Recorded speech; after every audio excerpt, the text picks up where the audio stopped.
You're listening to WZYE 95.9 FM. You are listening to WZYE 95.9 FM. The most influential name in Caribbean radio in the tri-state area. Broadcasting from East Orange, New Jersey. The most influential name in Caribbean radio. WZYE 95.9 FM. We just can't go this way. We just can't go this way. Please deliver us today. We just can't go this way. We like the Israelites killing pain. We just can't go this way. So send us another Moses again. We just can't go this way. Oh, oh, oh, oh, oh.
Night and day, for next to nothing pay, so they can't see the way.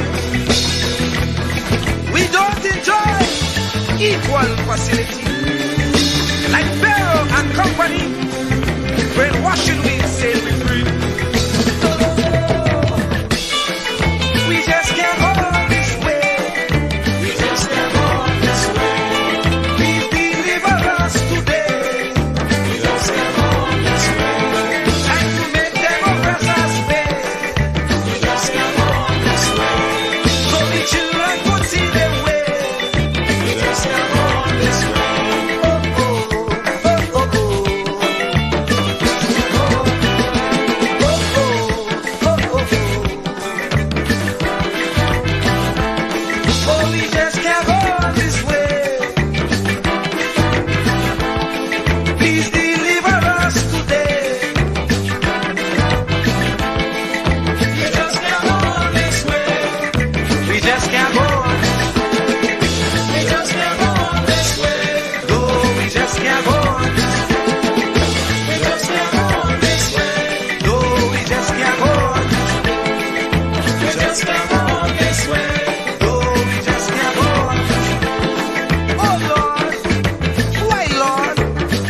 Suffer like this. You said that you would take care of the poor, just like you did in Egypt. When Pharaoh had the Israelites in bondage, you delivered them. But here again, we are in the same khaki pants. We have those modern Pharaohs who oppress the poor, who represents Israel. They confuse us with so much lies. Not even thinking that we would realize. And if we criticize, we could be ostracized. We don't know who to trust.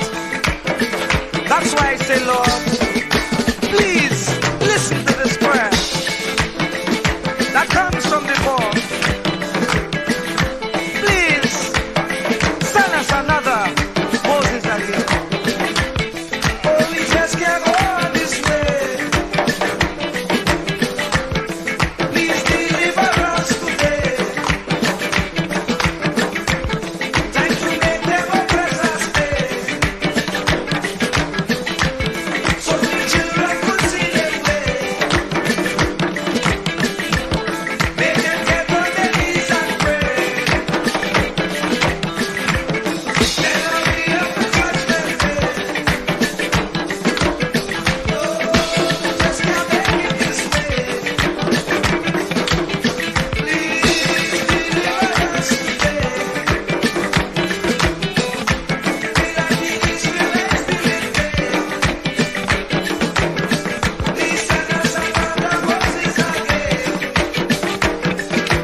Do not categorize the blessing by colors.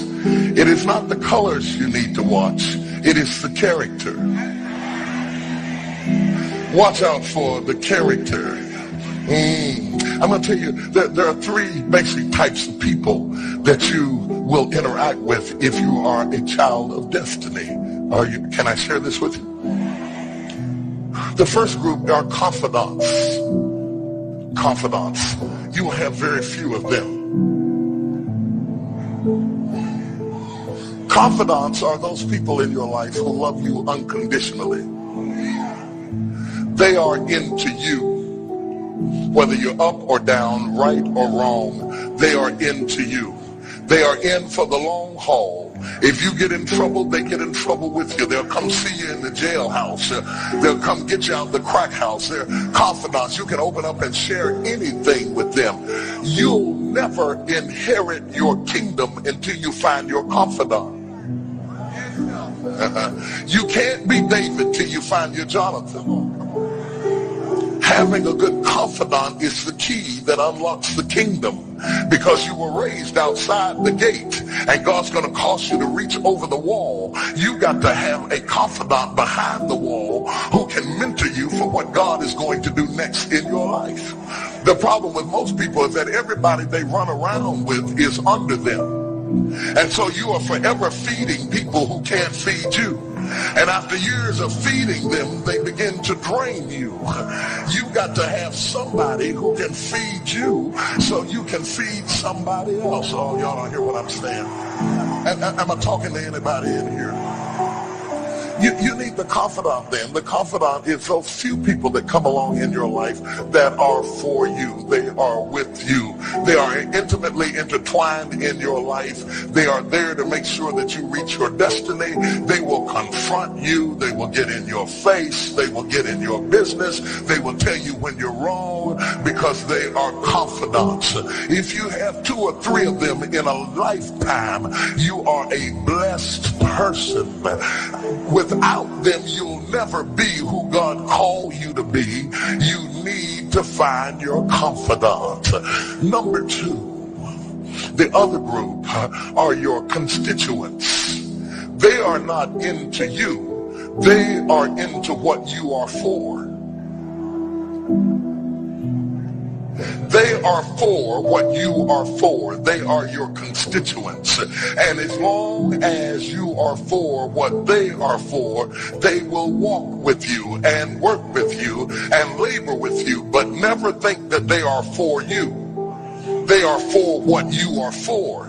And you have to know that, because if they meet somebody else that will further their agenda, they will leave you and hook up with them, because they were never for you. They were just for what you were for.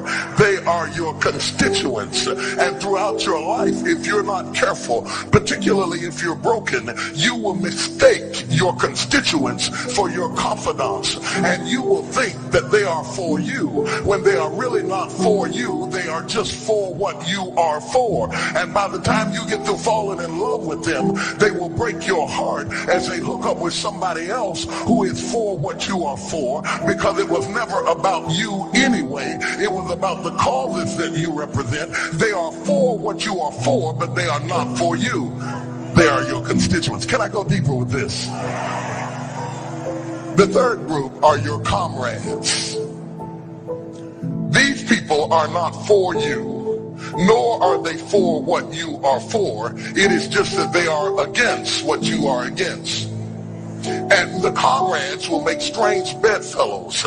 This will cause people to come together who are not for you, and they are not for what you are for, but they are against what you are against. And they will team up with you to help fight a greater enemy. But don't be confused by their associations. They will only be with you until the victory is accomplished. These people are like scaffolding. They come into your life to fulfill a purpose. And when the purpose is complete, the scaffolding is removed. But don't be upset when they are removed, because the building always remains when the scaffolding is removed. What I'm saying to you, my brothers and sisters, expect the constituents and the comrades to leave you and desert you after a while. Don't be be upset when they don't react to your dream the way you expected them to, because they were never really with you in the first place. Be careful then who you tell your dream to, because if you tell your dream to your constituents, they will desert you and try to fulfill the dream without you. If you tell it to your comrades, they won't support it because they never were for what you were for anyway. If you find a few people in your entire life with whom you can share your dream with, you are a blessed somebody. I can tell you how to identify people who are really for you. If they are really for you, they will weep with you when you weep, and they will rejoice when you rejoice. When you walk in a room and you tell somebody good news, stop being happy for a minute and watch their reaction. If they're not happy for you, shut your mouth and walk back out of the door. Oh, y'all don't hear what I'm saying to you.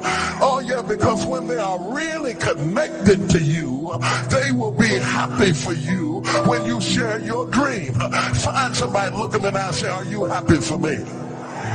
If you don't get the right reaction, don't tell them anything else. You need somebody who's really going to be happy for you. I don't want just anybody praying for me. I don't want none of them haters praying for me, because you know you hate me and you don't want me to succeed. I want somebody praying for me who really wants me to be blessed, who wants me to be an overcomer, so you can put up your oil and stop speaking in tongues, because you know you never did speak to me anyway, and ain't no need in you coming up here in this hospital like you gonna pray some cancer up off of me. I'd rather have somebody who really loves me lay across the bed and rebuke the devil. And God is so faithful, he'll always give you somebody. Oh, if he ever sent anybody into your life to help you, you ought to just clap your hands and thank him for the people he sent. Don't worry about the people he took. You ought to praise him for the people he sent. Tell somebody, say, somebody help me. I didn't get here by myself. Somebody helped me to get here. Somebody taught me how to stand. Somebody got me behind the gates. Somebody taught me the protocol of the pilot. Somebody encouraged me when I felt like dropping out of school. Somebody helped me when my back was up against the wall. Somebody mentored me when I was going through a divorce. Somebody helped me when I was going through a crisis. God is so faithful that he will never leave himself without a witness. He will send somebody.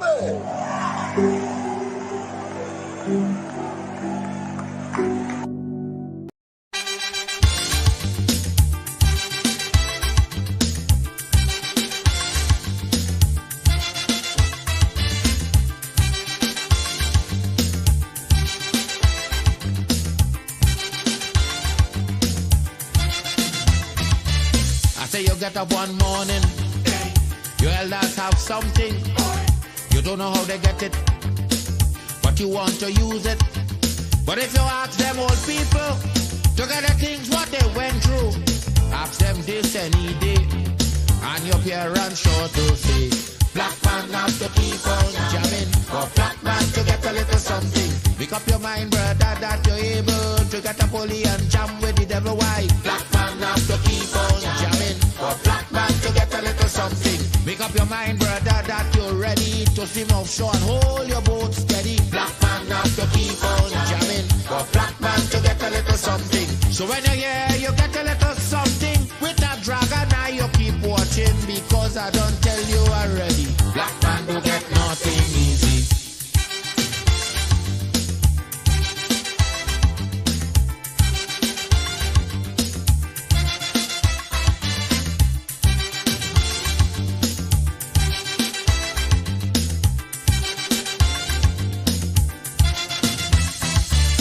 You get up one morning, and oil money running.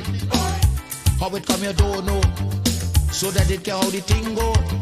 But if they read about Uriah, they wanna find out the pressure. How we get so much old hell to get a penny from TLL. Black man have to keep on jamming, for black man to get a little something. You got to take up your own cash money, pay people for your own refinery. Black man have to keep on jamming, for black man to get a little something. Make up your mind to be a magician, to make money out of scrap iron. Black man have to keep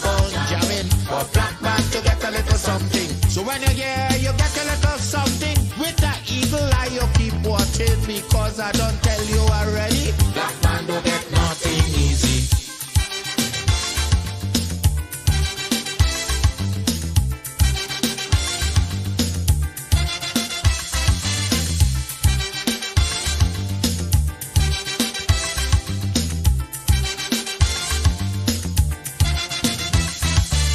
I say we got up one morning, independence happening, getting the thing come easy. Now they're taking liberty, but if they know about petition, we are to send to England for some woman to tell we in this colony free. Black man have to keep on jabbing, for black man to get a little something. You got to go to conference in England to get independence in your own land. Black man have to keep on jamming, for black man to get a little something. People hold you, humiliate you, turn on and sell you, and then they free you. Black man have to keep on jamming, for black man to get a little something. So when you hear you get a little something with that dragon, now you keep watching, because I don't tell you already. Black man don't get nothing easy.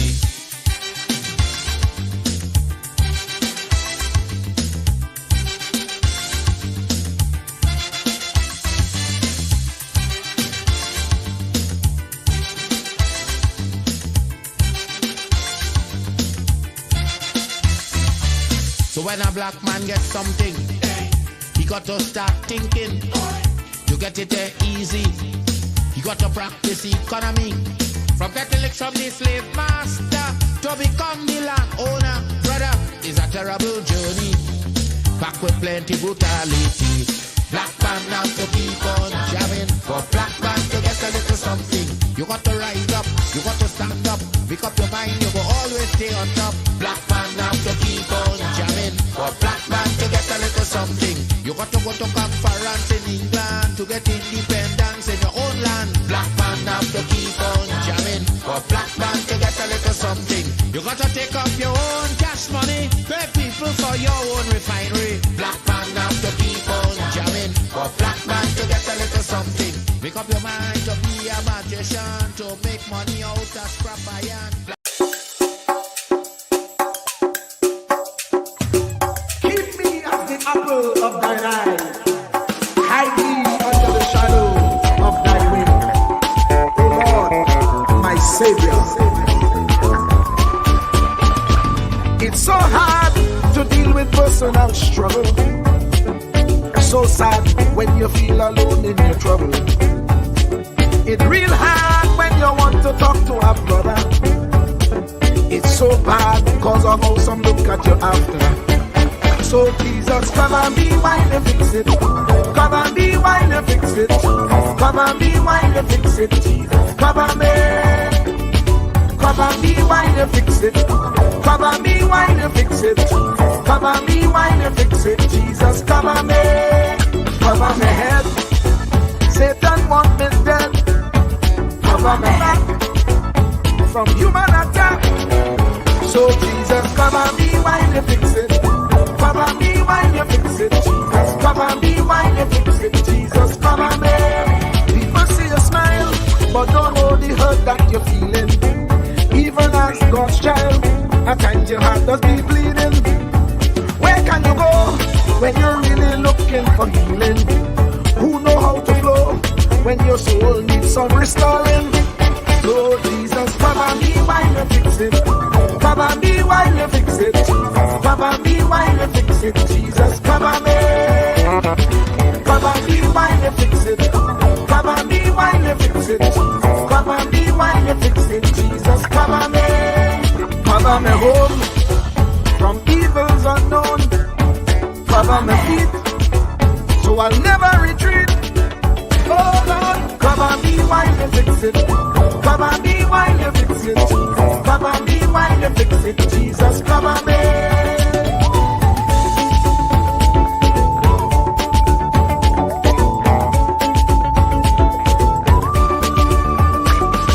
Cover my brother, cover my sister, them who under pressure. Cover, every church worker, the young believer. Cover, the worship leader,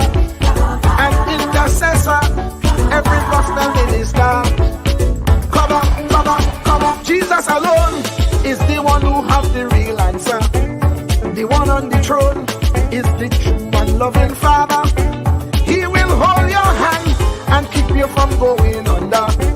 He will make you stand and let you know he's a fixer.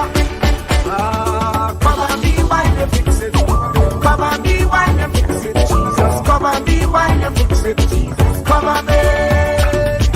Cover me while you fix it. Cover me while you fix it, Jesus. Cover me while you fix it, Jesus. Cover me. Cover me mind. You know the struggle sometimes. Cover me mouth, that the wrong thing wouldn't come out. Oh Lord, cover me while you fix it. Cover me while you fix it. Cover me while you fix it, Jesus. Cover me. Cover the Christian in the midst of aggression with the power of your right hand. Jesus, cover, cover, cover them helpless children. Jesus, defend them. Send help from heaven. Jesus, cover, cover, cover all them radio stations that blessing the nation. Grant divine protection. Jesus, cover, cover, cover, cover me, cover me, cover me. Truer words were never spoken. The less you associate with some people, the more your life will improve. Anytime you tolerate mediocrity in others, it increases your mediocrity. An important attribute in successful people is their impatience with negative thinking and negative acting people. As you grow, your associates will change. Some of your friends will not want you to go on. They will want you to stay where they are. Friends that don't help you climb will want you to crawl. Your friends will stretch your vision or choke your dream. Those that don't increase you will eventually decrease you. Consider this. Never receive counsel from unproductive people. Never discuss your problems with someone incapable of contributing to the solution, because those who never succeed themselves are always first to tell you how. Not everyone has a right to speak into your life. You are certain to get the worst of the bargain when you exchange ideas with the wrong person. Don't follow anyone who's not going anywhere. With some people you spend an evening. With others, you invest it. Be careful where you stop to inquire for directions along the road of life. Wise is the person who fortifies his life with the right friendships. If you run with wolves, you will learn how to howl. But if you associate with eagles, you will learn how to soar to great heights. A mirror reflects a man's face, but what he is really like is shown by the kind of friends he chooses. The simple but true fact of life is that you become like those with whom you closely associate, for the good and the bad. Note, be not mistaken. This is applicable to family as well as friends. Yes, do love, appreciate, and be thankful for your family, for they will always be your family, no matter what. Just know that they are human first, and though they are family to you, they may be a friend to someone else and will fit somewhere in the criteria above. In prosperity, our friends know us. In adversity, we know our friends. Never make someone a priority when you are only an option for them. If you are going to achieve excellence in big things, you develop the habit in little matters. Excellence is not an exception. It is a prevailing attitude.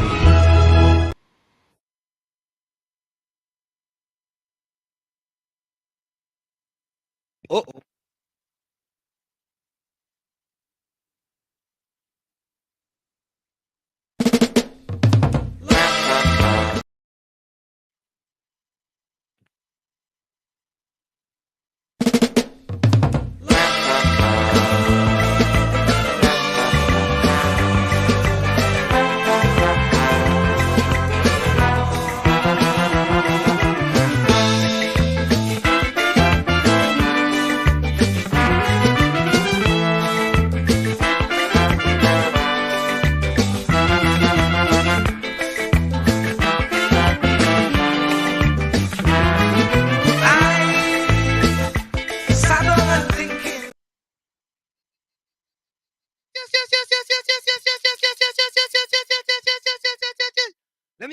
special hello to all the WZYE 95.9 FM listeners. Of course, ladies and gentlemen, we had a little false start there. A little false start. Let me welcome you to In the Village with Uncle Tommy, Professor Wall Street, and you on WZYE 95.9 FM. Of course, ladies and gentlemen, we come to you every Monday, Tuesday, and Thursday from 7 to 10 p.m. That's Monday, Tuesday, and Thursday from 7 to 10 p.m. And this is how we start the thing. You know how we start the thing. Let's go. It have our place WZYE, where they treat you like friends and family. So if you're looking for a place to belong, going WZYE, you could come along. If you have haste, do come with me. We do have dad on WZYE, Santa Meditate. And of course, ladies and gentlemen, you know we say it here, we originate, we don't imitate. Doesn't matter what planet you're from Mazatania, Xenorania, Sonoranius. Each and every one is welcome in the village on WZYE 95.9 FM. Doesn't matter what color t-shirt you wear, you're a purple t-shirt, a mauve t-shirt, an orange t-shirt. Each and every one is welcome in the village on WZYE 95.9 FM. And don't forget, when you come in, share the live, WZYE 95.9 FM on Facebook, WZYE TV on YouTube, and you can reach us here at 973-868-1444. That's 973-868-1444 or 973-609-6509. Let me bring in my partner here, the man himself, the one and only. Good Man better evening. Good evening. as Uncle Tommy boy. I almost had a false start there, but Well, that's little glitch, but you recovered nicely. I was trying a new mic there, Tommy. But somehow, you see, I was trying a new mic. What is it? A show mic? A SM? No, it's a new mic. I'm in the process of buying a show mic. This is a WM2000 new mic. And I don't know if I didn't have it on, but when I talk, I hear nothing. So At one point, I heard a few words out of it, but yeah, but I wasn't hearing nothing. So I say, let me don't waste my time. Let me get straight to the let me go back to to the SM. yeah, go back to how it was. But wait now, boy. Matilda gonna start a new streak, you know. Matilda, I want you to go for the hat trick this time, eh? And don't let Hailey try to mess with you. Yeah, Matilda was first in the village, but yeah. Uncle Welcome, Wall Matilda. Street. Welcome, Matilda. Yeah, Matilda ain't easy. Bijram, boy. Bijram from Fishing Pond, Sandy Grande, boy. Another loyalist, you know. Good day, Uncle Tommy on Wall Street, all locked on and share the live. Bijram, you start something. If you go start something, you gotta continue with it, you know. You gotta tell me where you cook today. Eh, Tommy? Correct is right. Yeah, you come in hot and sweaty. You tell me you cook dumpling and cassava, okras and onion, um, bhaji and saltfish, kuku and kalalu, corn and crab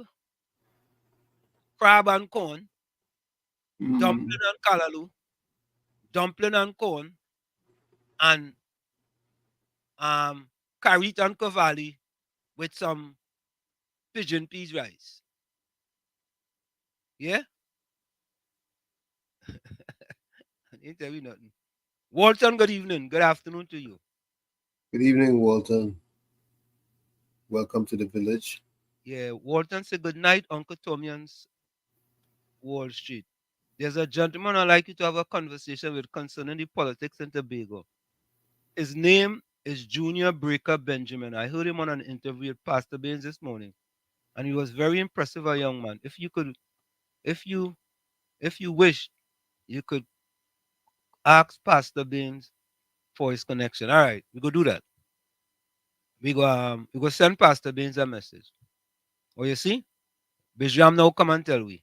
Crab and dumpling. Oh yeah, What kind of crab? Blue crab or brown crab?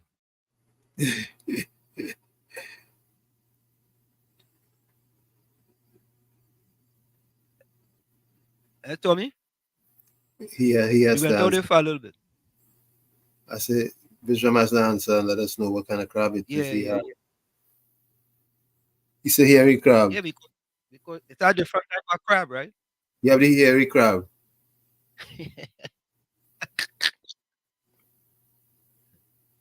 uh, yeah, boy. The internet look like a game problems already. One of them days, huh? What? What is a hairy crab? Yeah, it's a it's a crab that is very hairy. So, folks, we I see Tommy spinning. I don't know if it's me or if it's Tommy, but we have a little. Tommy might be having a little bit of internet problems. Hairy My crab, Bishop. What is a hairy crab? my internet is Huh? nice and walls. My What, internet is Bishop? Yeah, that my was internet me. is nice and solid. Are you spinning now? Yeah, but you're going in and out. But No, I ain't spinning. All right, you're good. Listen, Bishop say a hairy crab. What is a hairy crab? if you know crab, you know hairy crab. It's like a mangrove crab. No, no, I don't know. It have hair on it? Oh yeah, yeah. They're they're loaded with Oh, hair. no, I never know. I never know about them kind of crab. Uh-huh. No, I never see them type of crab. It's like a mangrove Only crab, kind of crab I just see is them kind of crab. blue Yeah, I crab. just see ball-head crab. You ain't see no. You Eh? ain't seen you ain't seen a rasta crab. No, no, I never see no rasta crab. Capitan say, what Capitan know about crab? Hairy crab fishing pond have. Capitan, what you know about crab? You live in Caroni. Caroni are crab too, right? Oh yeah. In the mangrove we just got the hairy crab. Crab running. Oh, oh, okay. No, I never heard about that before. You know, you all have to understand, you know, it's Chumaka crab until I grew up in, you know. The hills. You understand? The beautiful hills. Yeah, we just get, right, the hills of Lavantil, where we just get is mango, chenet, Governor Plum, um, guava, Always get series. coconut. You know what series is? Nah, we don't get series. We didn't get series in my days. We get we get um yeah. Nah. Never eat wabin. We had wabin, eh? Wabin is like eel, right? What means like eel. Right, Tommy? What is that No. wabin? No, like what is wabin? A fish? That's canal fish. No, I thought wabin used to be like a eel, man. No, that's a canal fish. Nah, never eat no wabin. I know about wabin though, but I never eat wabin. Captain said it's a real crab by the Caroni Bridge. Blue crab. Nah, never eat wabin. You eat wabin, Tommy? Nah, I don't eat that. Nah. Nah, I not eat that. Canal fish.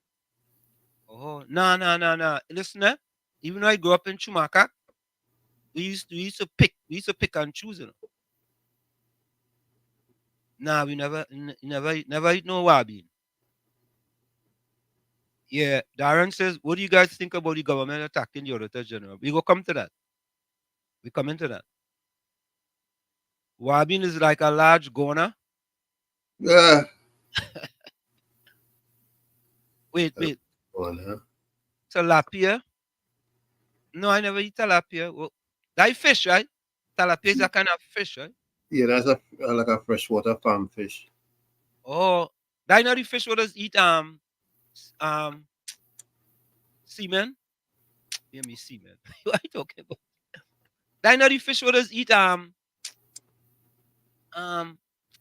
they just put it thing in a tank and Yeah, when the yeah, yeah. tilapia, right? Yeah, that's um the fish people that encourage people to raise at home and stuff. And does eat doo-doo. All Huh? of that. Yeah, them does eat it. Them like a pig. You know, I know. Yeah, we had pig up by we. My next door neighbor used to have pig, boy. What? Tilapia? No, I never eat no tilapia. What is that, Tom? Tommy, you ever eat a grand tekai? What is that? Grantica is a fish. Nah, nah. Let me tell you the two type of fish I know about. Carrot and cavalli. I eat all kind of fish. All kind of fish already. Nah, nah, nah. You. The only I used to hear about kingfish. That's the only thing I hear about it. Do you hear about it? Yeah, yeah, yeah. I never eat kingfish till maybe I come to this country. Shark. Well, I remember I used to work in the Oval. I used to pick up bottles in the Oval, and the people I used to work for, well, they say it was bread and shark, but I don't know if it was. I don't know if it was no shark, bacon shark. I don't know if that was no shark. That must be something that tastes like shark, but I don't know if that was shark. You tasted it? He didn't know. They say it's bacon shark. But Eh? did you eat any? Yeah, when I was in Trinidad, I anything on I eat pork. I must eat ham. Christmas time come around, you must eat ham. Uh-huh. What do you mean? All right. That ham. I think the ham used to come from New Zealand. Was I done? Yeah, I think New Zealand, man. That was the best ham, boy. Them ham was real good, boy. Oh God. Boy, you have ham and some nice baked bread on a Christmas morning, you're good to go, you know. It resembles kaskurab. Kaskurab. What is that? Cascadoo. Oh, I know Cascadoo. That's the same name. Is the same name? Cascorab, Cascadoo. Okay. Caribbean Soul welcome. What? Bacon catfish? You ever eat that? I eat catfish already. Where does no, them fishermen just go out and catch that and come back. Let's catch it out in the sea. Oh, I know. I mean, you can't catch that in Trinidad. Of course, in Trinidad you catch that. In Trinidad waters? Of course. Okay, boy. What, boy? In the Atlantic. I catch real fish in the Caroni River. Well, I could understand that. I think I think the Caroni River got plenty fish. I feel so. Kaskurab. Kaskurab. You know what that is, huh? I tell you, growing up, Tommy, the two fish was carrot and cavalli that I know most. Right? I hear about kingfish. I hear about what a fish kind of fish I hear about. I hear about kingfish. I hear about cascadoo. Right? What about grouper? What about I hear about grouper. Yeah, I hear about grouper. Give my next one. I hear about grouper. You ever eat eel? eel? Yeah. Yeah, man, I ate it before. No, no. Sorry, Tommy. I used to see them. I used to see them swiveling in the canal. I couldn't. Sorry, I couldn't. Look, we have a voice note here. Let's take this voice note. I couldn't take it. I'm sorry. Hold on, eh? Yeah. We got a video, COP. Wall Street, if you can play that video, let the world see what beat I'm going through. Yeah, What but beat I'm going through. And Juju don't talk about that. Sharon Felix don't talk about that. Pastor Get Jennings don't talk about that.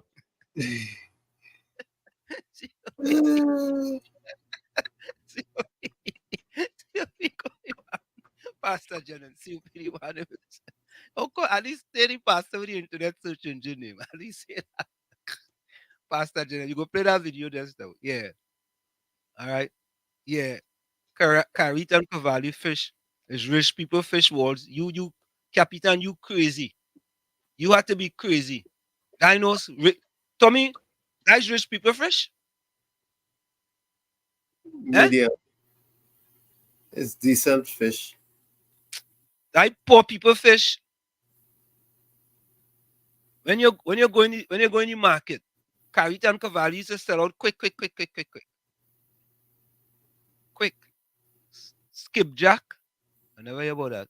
Yeah, that's a type of fish. Redfish. Yeah, I never hear snapper. about that. Snapper. I hear about snapper. That's red fish. Manta ray. You hear about that? Manta ray is stingray. Big stingray. Oh, okay. I hear about stingray. Angelfish. I never hear about that. I thought they used to mind angelfish as for fun. I didn't know. What about goldfish? Digest the mind. Mm-hmm. I not to eat.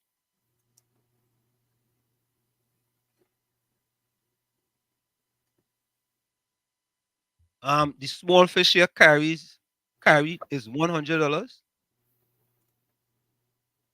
$100 hour for 5 pounds. Maybe Yeah, it can be $100 a pound. it's for £5. If it had to be 5 pounds, man.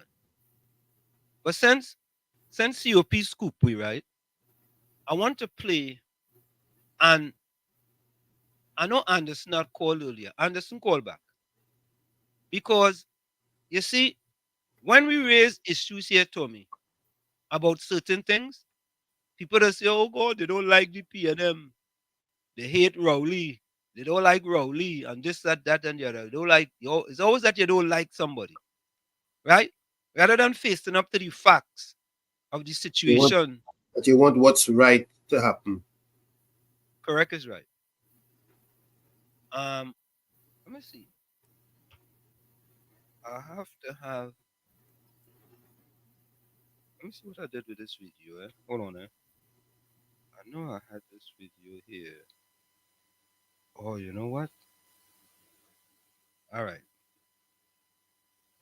I will have to save this video to play it. Hold on, Let me do something. Let me upload this video to YouTube so I could play it. Because let me see if I upload it. Hold on, There's a video, Tommy. I don't know if you see the video circulating with respect to what happens in the beatum. And in this day and age, Tommy, it's sad, man. It's sad. And you're only gonna get these videos on certain programs, Other programs, they're not gonna play this video. Right? And I don't understand why that is. Why you think that is, Tommy? That's a very good question you're asking me. It's a tough question. Well, I like to ask you tough questions because you just have the right answers. You know? you just have the right answers. Can I fail you this time? Nah. You have never failed me. You have never failed me. But before we get to that video, let's go to another video. Tommy, do you know that the RPNM is talking about reparations now? Are you surprised? Yeah, I'm surprised. How far are we away from silly season? Not far. Okay. Close. Therefore you shouldn't be surprised at anything that you hear at this particular time. Okay. Nadira, welcome. Capitan said that's the source of the sewer. Now the goodly citizens, the entire beatum to Speyside Tobago, give every family a homestead of 2 acres. I want to play this video here. When I listened to this, I didn't get this. I didn't understand why at this point in time the RPNM, I call them the RPNM, decide all of a sudden, Tommy, that They wanted to do this, yeah. So hold on, eh? Let me get this video. Recordings. Yeah. And I asked Tommy for an answer, but he told me he don't have an answer. I'm shocked. I don't think Don't be shocked. I never why shouldn't I be shocked, Tommy? You's a man, you're fast, you're quick on the draw. But I You're already quick. told you. I already told you that we are on the cusp or the brink of silly season. So Well, that's what it is. It's silly season. So let's take a listen to this. Listen to this, folks. Another RPNM general election gimmick. Dealsing, government looking at compensating coup victims. Acting leader of government business Terence Dealsing has said the former UNC-led People's Partnership, PP, coalition government failed to do anything to compensate victims of the July 27, 1990 coup attempt, and the PNM is seeking to right that wrong. He made this comment in the House of Representatives on April 26 while answering a question on behalf of the Prime Minister. Dealsing reminded MPs that on September 6, 2010, then Prime Minister, now opposition leader, Kamla Persad-Bissessar directed that a commission of inquiry, COE, into the coup attempt be established. He said after extensive public hearings, a report was delivered to the then president of TT, Anthony Carmona, on March 14, 2014. Persad-Bissessar, Dealsing continued, laid the COE report in Parliament on the same day. Thereafter, Persad-Bissessar did nothing to take any decision to compensate any person or persons who were held hostage, traumatized, and injured in the attempted coup. From government's investigations into this matter, Dealsing said, previous cabinets took decisions related to assistance for victims of the attempted coup. The first being on August 20, 1990, which was never fully implemented, and the second on January 10, 1991, which too was never fully implemented. He reiterated, notably, the previous UNC administration after commencing a COE in 2010 and laid the report, in Parliament, in March 2014, did nothing to address the issue of compensation for those who were held hostage, traumatized, and injured during the attempted coup. Attorney General Reginald Armour, SC, is having the COE report studied and obtaining legal advice on it. Dealsing said Armour will subsequently advise Cabinet on what are the various legal options available for consideration by the government about compensating victims of the attempted coup. Naparima MP Rodney Charles said nothing was done by the PNM either to address this issue. Charles asked if Armour was given a time frame to present his findings to Cabinet. Dealsing replied, it is correct to note that the UNC, who commissioned the inquiry, did absolutely nothing. We have taken the step to have the Honorable Attorney General have the COE report studied and make and advise the Cabinet what are the various legal options going forward. Charles claimed the PNM had a history of doing studies that yielded no results. Could we expect a result in terms of the compensation for those who have suffered on that day, July 27, 1990? He asked. Dealsing replied, it would be premature to presuppose what the Honorable Attorney General will determine. We await the outcome of his studied legal advice. Barataria/San Juan MP Saddam Hussein asked what date was Armour given a mandate to have the COE report studied and get legal advice on it. Dealsing replied, unfortunately, I don't have that detailed information with me at this moment. Another RPNM general election gimmick by PM Rowley. Welcome to Democracy. Tommy. Yep. So Tommy, I did a little bit of maths, right? You know, I like to do maths. Do your math. The coup was in 1990, right? 34 years ago. You see, Tommy? You see what I say? I told you, you know. That's why I asked you the question and you dodge and beep. You dodge and, you know, you dodge and weave. Right? Let's do the math. Who was the longest in power? So we had the UNC 5 years, Pandey 5 years, NAR 5 years, right? That's 15 years. But that's after NAR. That's before now. After now. My bad. You see, Tommy? That's why Or should I say towards the end of NAR? towards the end of now. Right? So no, I did the maths based on the UNC being in power for 10 years. Pandey and Kamala Prasad Bissessa. Right? So during that time, 30% of the time, the UNC was in power. Who was in power the rest of 70% of the time, Tommy? The Balize? And you go come in year number 9 of you in office with an EG, trying to get the people at EG, and talking about, I think I said reparations. Let me correct myself. Reparations. I think I've said that. You come in year 9 to tell the people about you want to compensate the people from the coup, and you've been in power 70% of the time. 70%, from 1990 to now. And you want to blame somebody who been only in power for 30% of the time. Tommy, make it make sense now. Help me there, Tommy. I mean, I have to be missing something. I think you've said everything. Tommy, oh God. You're agreeing too easy, man. No, but you said everything. You said everything. 70% of the governance since then has been your party, your organization, so to speak.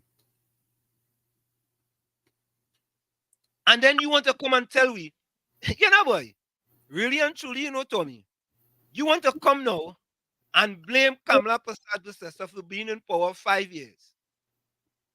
And you the thing is that these distractions are accomplishing the goal, because the fact that we're giving it airtime right now, mission accomplished. But what we gonna talk about? We could talk about the sewer. There's so many other things to talk about. We could talk about the sewer, right? We could talk about that. We could talk about the Fire Service Association calling out Phil Gerald Hines. I mean, there is so many things to talk about. You gotta pick and choose. Because sometimes we just even get to all the things we want to talk about here. So in my estimation, Tommy, but Tommy, we in election season, So there are going to be many distractions and many EAF run. So we had to let the people know that these are election gimmicks. We had to at least let them know that. We are responsible to let them know that. Because if they don't know that, they're going to say, "Whoa, boy, the government really going to look after the people who was involved in that coup, boy. It's about time." The saddest part of the whole equation is that the mission, they're going to be getting their mission accomplished. Mm-hmm. Yeah, but I think we could let them get a mission accomplished, but we need to call them out on it as well. Yeah, we need to call them out. If we don't say anything, silence is consent. If we don't say anything, right, then we are silent. It's like I had a beautiful off-air discussion today with the director of the Emancipation Committee. It was really, really, really, really, it was eye-opening. Eye-opening. And I'll leave it there. It was eye-opening. It was an eye-opening discussion. Very, very, very constructive discussion. Video, welcome. Wall Street and Tommy, good evening, guys. Orange in the house. Good evening, Video. Darren said, these people know they can say anything in Parliament because of parliamentary privilege.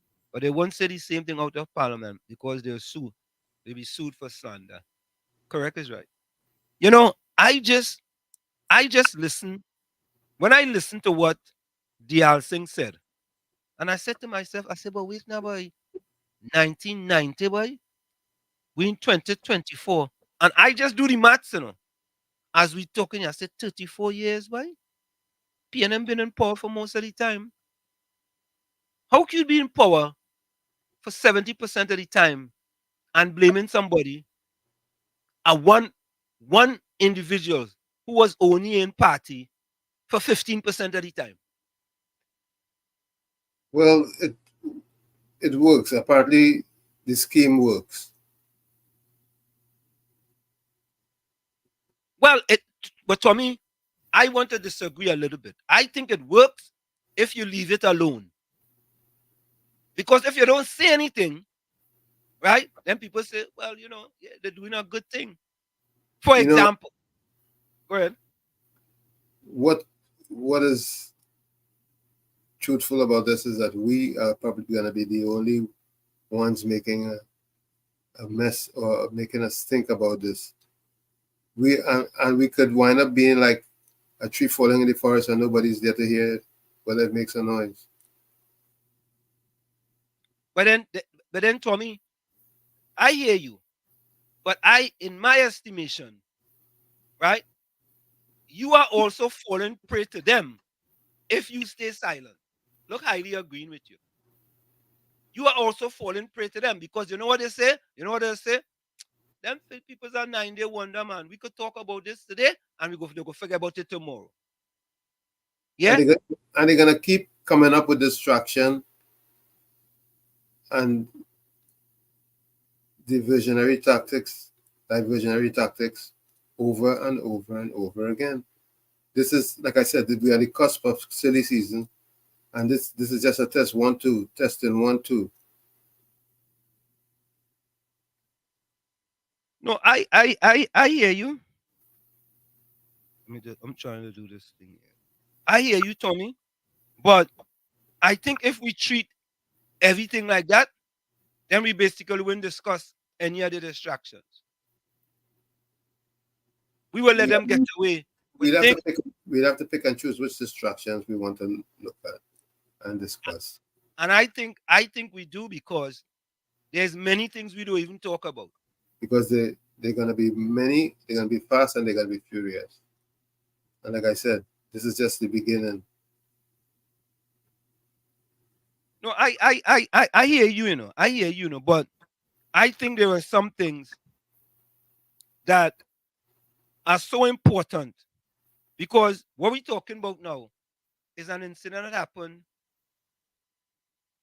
34 years ago. We have to focus at this particular point. We have to focus on motivating and enlightening the population. That should be our primary focus at this particular point. And that's my humble opinion. I don't disagree with you. However, I think that we do that, but we also have to point out things that they're doing that may be considered to be distractions. Because look at it, right? We have distractions. We have the coup compensation. We have African emancipation, right? Mm-hmm. Changing the name, right? Mm-hmm. We have the 100 million for the urban communities, right? Mm-hmm. We have turning the sod in Lavantil for a building in Lavantil. There is so much that, in my estimation, that there are some things I believe that we have to talk about. Highly agrees with you. Highly says blessings. Welcome. Romeo I'm not. said, Mm-hmm. please go ahead. I said I'm not disagreeing with you as far as wanting to talk about various things, except we'll have to pick and choose our fights. I agree with that. And I think that that's part of the discussion that I had today. In that, and you said that to me, we can't back stray dogs don't bark at every door that comes by, every car door that passes by. And I True. agree. I wholeheartedly agree with that. And there are some things we don't spend no time here. Um, all right. So let me see if I could get this video here now. The one in what? Look, we passed the top of the order, top of the hour.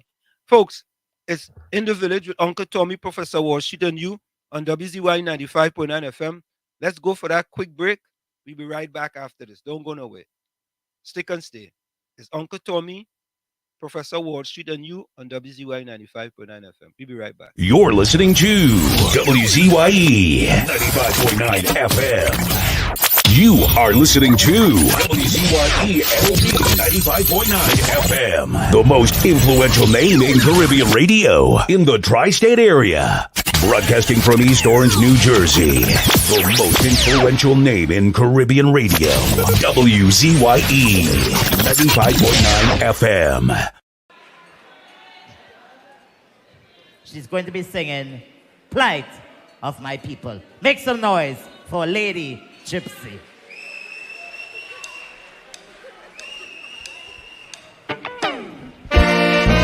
No plight of my people.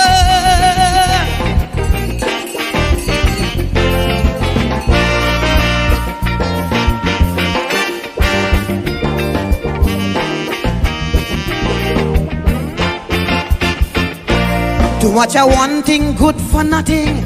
Too much a good thing, never enough. I don't know why my black people cannot see. No party never care about we. Every election we so devoted.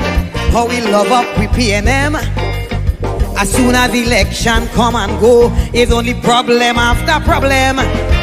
How could we cope? Man lost their hope. I ain't seeing no solution. Every time PNM come in power, it takes a toll on black man. I don't want to sound like a racist, but this is what I can see. They just take care of the race, but they damn well know they have we. I want to ring my bell, wake up Eric Williams. Tell him the party found him PNM needed immediate attention. Ring my bell, wake up Mother Cornhawks. Tell she to cast a spell on we party, cause it's not what it used to be. I ring my bell, ring my. And we are back with you. It's In the Village with Uncle Tommy, Professor Wall Street, and you on WZYE 95.9 FM. You can reach us here, folks, at 973-868-1444, 973-868-1444. Or 973-609-6509, 973-609-6509. Remember, it's WhatsApp. It's free, $3.99. And of course, folks, we are taking your calls. We are taking your calls. You can also get us on Facebook on WZYE 95.9 FM on Facebook, WZYE TV on YouTube, and WZYE 95.9 FM on X, formerly known as Twitter. So let's go to that video, Tommy, that we had out of Beatum today. I think that was a video today. The future is not just going to happen. In the Beatum. Let's see if we can get that video. Okay, hold on. Here we go. All right, the video is loaded up. Let's get that. I sometimes I doesn't know what to say, to be honest with you.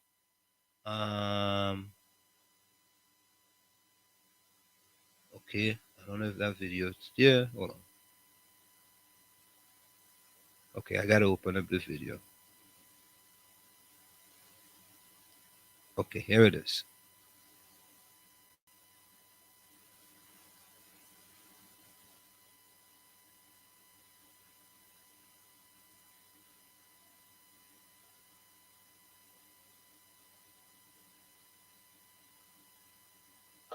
Pleasant good morning to who it may ever concern.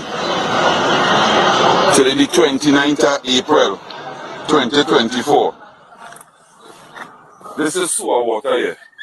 This is water with feces.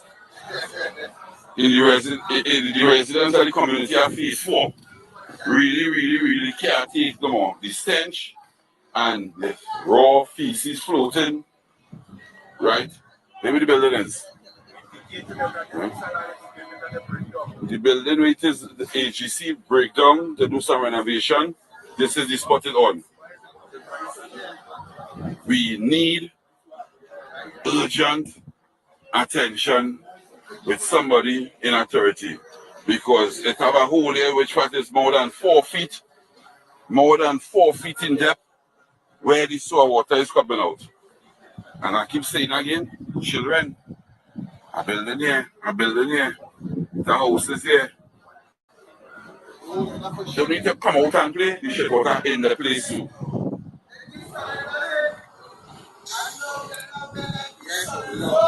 And we outside and we asking for help. The residents and them rebelling, we trying to contain them. All please give me some attention, please. Whew.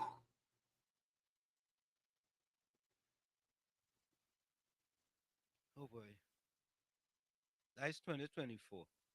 Yeah, disgusting. 2024. Yep. Instead of focusing on the things that need immediate attention, just have some, drop some smoke screens, have some diversionary tactics at work, and leave them in the filth. And Tommy, you know what the sad part of it is that two things, right? Either certain radio hosts ignore it, right? They ignore it, or they just mention it as a news story. They don't really talk about it. Certain radio hosts, they don't want to talk about it. As far as they're concerned, that is not news because they believe if they bring that type of news, it's bad talking their party. Not looking for betterment for our community, but they believe it's bad talking their party. Walton Walken say, I don't know why these redneck drinkers think we do this. This is what they want the $2+ billion to do. Talking about short funds, everyone in the country was traumatized. Ali says, Anselm, you know it's lies. Because why really don't give the Black Revolution a holiday or a street name or something? Because the Black Revolution changed history in Trinidad and Tobago. Okay. That don't sound like a bad idea. You know? Yeah, but you see, Tommy, when you listen to certain radio stations in Trinidad,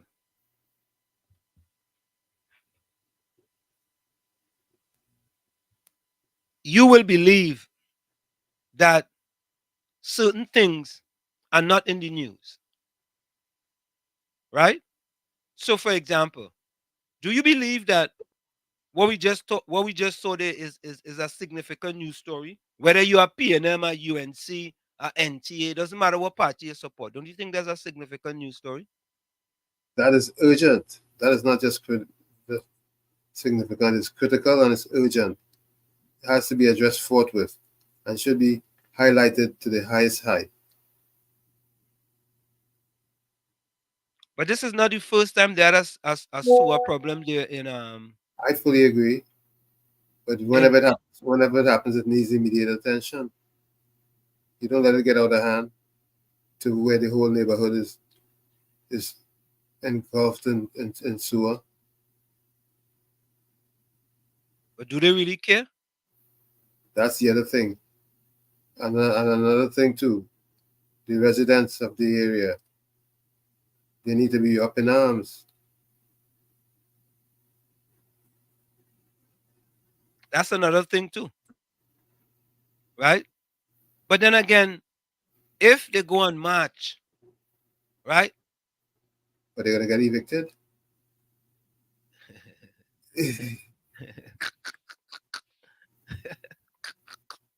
Oh God, Tommy. Poor. Let me remove the black from it. Poor, disadvantaged people under this RPNM, they're hopeless, you know. That's Well, how we to say that. and that's very sad. But under this RPNM, poor, disadvantaged people at a serious disadvantage. Serious disadvantage. You know, because this is what this guy said. Then I look at our leaders who, when they are seeking to serve us, when they are seeking our support, they are humility personified. They kiss babies. They go to the shebeen. They drink from dirty cups. They walk on foot. They smile with us. They take photos with everybody. They discard their security. They are humility personified. They speak the language that we want to hear. They do the things that they think we want to see them do. They delude us. They cheat us. And somehow we accept that they are leaders. But immediately they get what they want. Oh, they have a reverse Pauline conversion. If they were Paul, they go back to being Sauls. And we can no longer recognize them. When you ring them, their phones are picked by somebody called a PA, whose only claim to fame that he is rude beyond measure. When you go to the offices, they no longer want to see you. When they are driving in the streets, their sirens scare you. While I suspect that those who discovered the siren meant that it should be used for good purposes, for them it is a badge of honor, and they harass us in the streets. They acquire things which they have not worked for. They promise us things that they know they will never deliver. They want to be described as honorable even when they are horrible. These are the men that we have.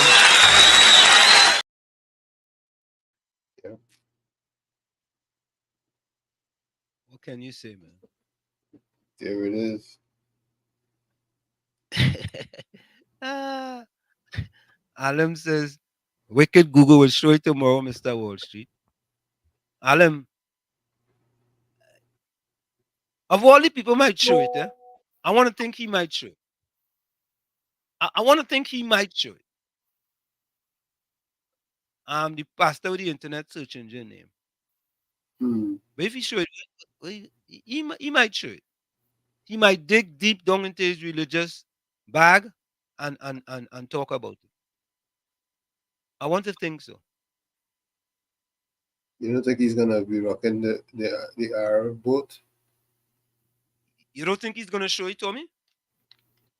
You think he wants to rock the boat? No, but he could kind of couch it by saying, I'm sure the authority is gonna go down there and work on it. Yeah. You could say, well, I want to bring this to the authorities that they have a situation on the beatum that only need to address. You know, and I know for a fact. As a matter of fact, what he could say, I'm gonna contact them myself and tell them about it. Alam says, wicked Google will show it tomorrow. Alam, where are you joining us from? Danny Salad says, TNT need a strong man or woman to get the foolish people awake. Danny, how are we going to do that? A strong man or a woman, strong man or a strong woman to get the foolish people awake. I feel I know where Danny going with that, Tommy.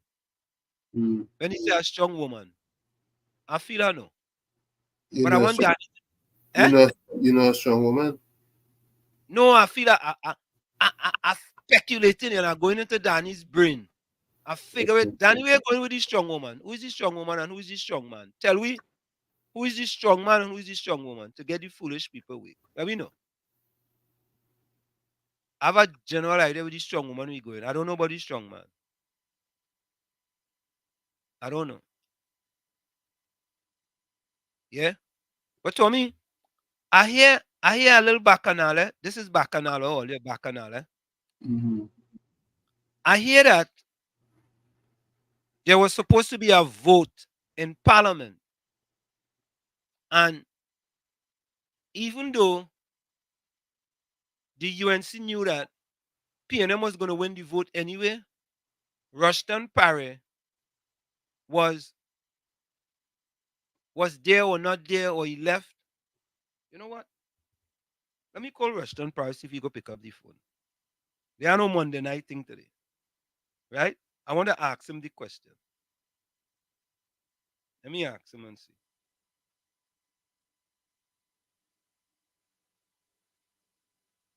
Okay, hold on.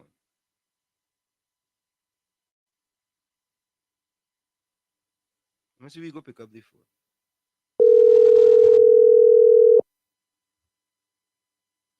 So we calling Rushton Parry.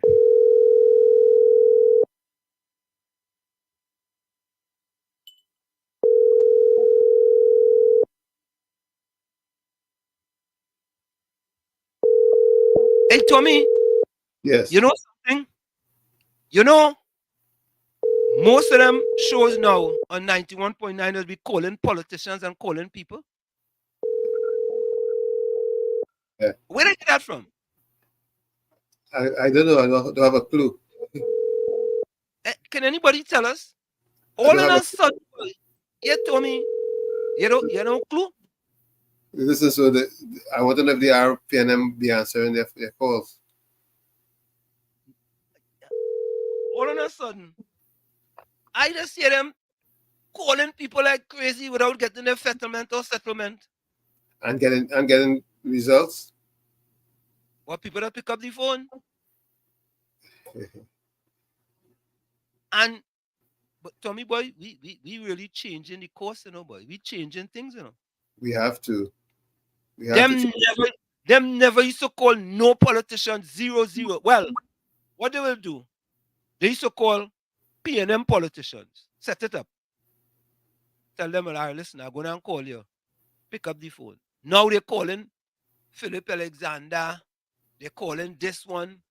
They're calling all kind of people now, boy. All because of little we. Little we. Hey. We changing the course of radio in Trinidad and Tobago. We originate, we don't imitate. Don't imitate. Yeah. Hold on. Wall Street, they pick up that from you. They realize sensible program. You have a sensible program. They want the program to be like that. But the program is just bias. So and no matter who they calling, they only calling UNC activists and UNC MP.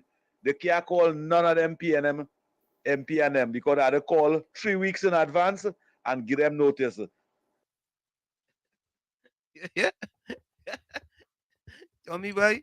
And probably tell them exactly what they're gonna be talking about. Of course, we had to give them the script. Listen, this is what we're going to be talking about. You understand? So just be ready. Yeah? Yeah. Yeah, Walton. And no joke, you know. We show them how to do it. We show them how to fact check. We introduce fact checking into radio in Trinidad and Tobago. And cold calling. And cold calling. We don't need to just call anybody to send you ahead of time. I'm going to call you. I want to talk to you. I want to talk to you about this. Nah. You want to be a politician in Trinidad? I supposed to cold call you. I supposed to just call you just so. Yeah?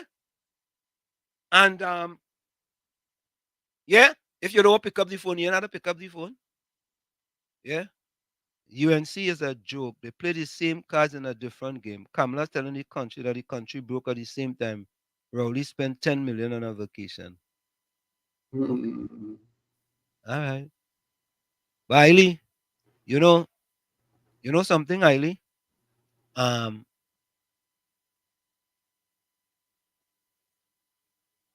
Hailey said that. Tommy, What is your take on his take on Philip Alexander as a politician in Trinidad and Tobago? I've always had an opinion that he is not political type. And I still want to believe that. What does that mean, political type? I don't understand what you mean by that. You know, politician. I never really look on him as a real politician. What did you look at him as? An opportunist. Oh, Tommy, you hit the nail on the proverbial head. Take a bow, Tommy. Take a bow. Yeah. All right, I'll curtsy. You know, all of a sudden, the other day, I see him come out with Ask the Tax. And I'm saying that, you know, that toothpaste was out of the tube long time ago. You know, coming and talking about Ask the Tax? No? Tommy, that horse already bolted the stable. And you come and ask the tax, and we have a petition. Really? Nah. Something wrong. Sorry, something wrong. Right? But I want, go ahead. It's where you at. It's where you are.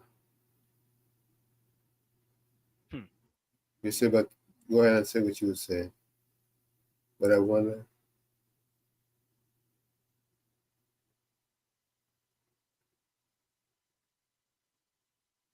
Say what you were saying, Walls. Oh, well, no, I was going to tell, no, I'm saying that you are 100% correct with respect to him being an opportunist, because he came out with Ask the Tax the other day, and that toothpaste was out of the tube a long time ago. Correct. And you know, Ask the Tax, when it went from 3 to 2%, you Ask the Tax when it was first started at 3%. Correct. You Ask the Tax and tell people it's not 2.7%, it's 3%. You understand? So you are absolutely correct. 100% correct. Plain talk, bad manners. You know? I tell you, it has been on the proverbial, it has been on the button, you know. Oh, yeah? Yeah. All right. Yeah. But we want to get to the substantial situation, Tommy, with the Auditor General. Oh, yeah. Miss Ramdas. And let's listen to what was written about her response. And I have the pre-action protocol letter, but it's too much to go through. Yes. Yes, it's quite a bit. So I think this will do. I know it's wrong, but it kind of, summarize it somewhat. This will summarize it for us. And see how it's Trinidad and Tobago. Hold on. That's my bad right there. Okay, no, not that. Okay, here it is right here. Let me take this voice note before we go. Hold on.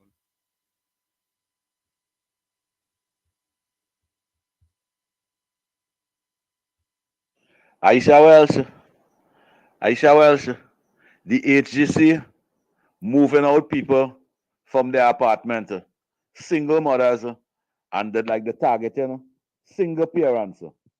Aisha Welsh, the young lady had 3 children. Pandemic comes, she get she house in 2019. Aisha Welsh, why HGC have to move all the people and say they're looking to collect the money? Aisha Welsh in La Hokata, in Camille Robinson Regis. Camille Robinson Regis say HGC tenant and them owing $1.6 billion. Aisha Welsh, why did they go and take the money from them P&M buildings and them? Why did they go and move out everybody from Duncan Street? Duncan Street paying $100 a month and they can't pay it.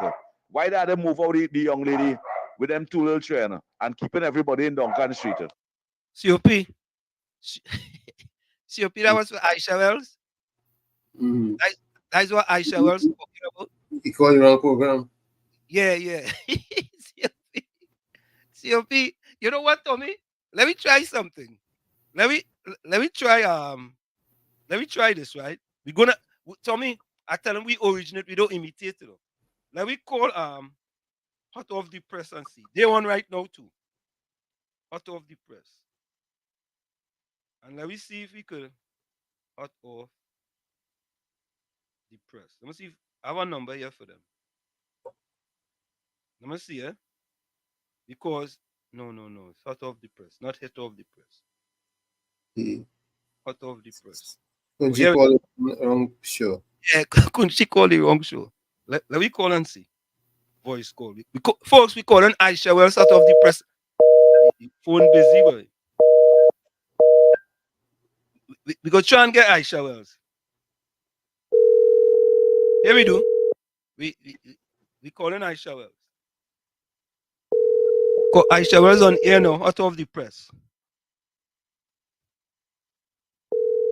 So we're gonna call Aisha Wells and tell her, ask Aisha Wells why she misleading the people.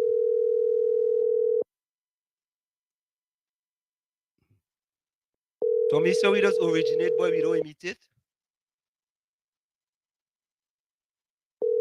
Aisha Wells must see, she must see that number and say, you know what, boy?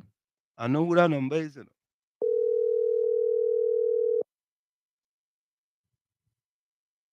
So, folks, we calling Aisha Wells' program hot off the press.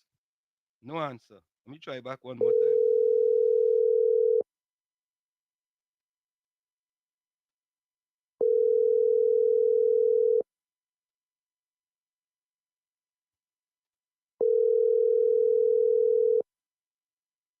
If we don't get her. So I guess, Tommy, she talking about the AGC eviction that we played. Remember that video that we played? Yes. With respect to the AGC eviction. And we are totally, well, me personally, I am against that eviction for those people.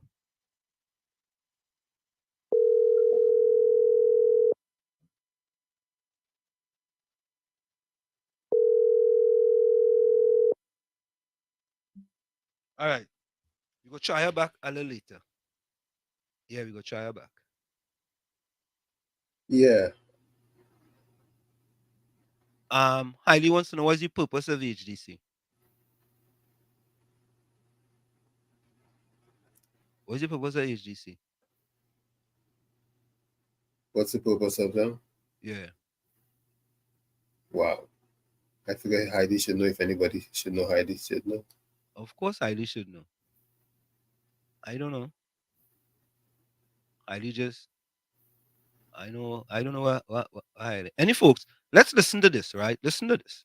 This is the Auditor General response to through her attorney. Listen to Auditor General hits back at Rowley-led RPNM, $1 billion in revenue unverified. Auditor General Jaiwandi Ramdas has sent a strongly worded legal letter hitting back at Finance Minister Coleman Burt and Attorney General Reginald Armour over statements made in Parliament about her conduct in preparing a national audit report. Their statements were made during a government motion to extend the time for the submission of her audit report for the 2023 financial year. The letter, by Freedom Law Chambers head Anand Ram Logan, SC, came 2 days after the government secured an extension in Parliament on April 26 to the deadline for Ramdas to submit her report. On April 26, during the parliamentary debate, Imbert said the revenue for fiscal 2023 was mistakenly understated by $2.6 billion in his ministry's report to the Auditor General in January.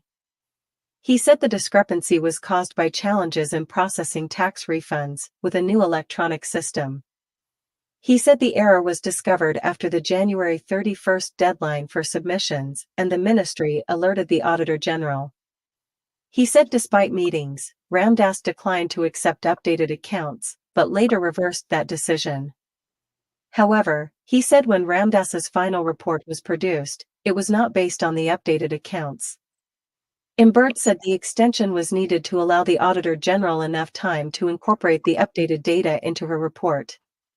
Also on Friday, in response to Imbert's claims during debate on the motion, opposition leader Kamla Persad-Bissessar claimed Ramdas was pressured into accepting the updated data from the Finance Ministry after she initially declined to do so. Persad-Bissessar said, "I am being told that the Auditor General was being pressured to accept these accounts. I am also being told that the Auditor General was sent a pre-action protocol letter, that the Auditor General must accept these accounts." Coleman Burt.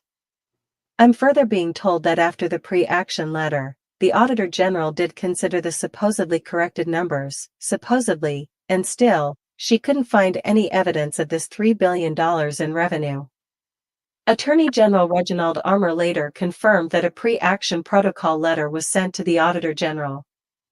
He said it was in response to senior Treasury officials being barred from entering the office of the Auditor General when they tried to deliver the updated figures earlier in April.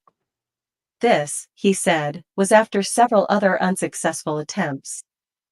Armour said the Auditor General was obligated to accept the correct information and use it to paint an accurate picture of the country's finances. On Sunday, Ramdas's legal letter, with supporting documents attached, offered a different perspective and listed several concerns which she claimed justified her behavior. The letter said the ministry initially flagged the error on March 28, saying the government's revenue was $3,379,777,908, of which $2,598,130,761.72 billion was reconciled by correcting the error with the tax rebates.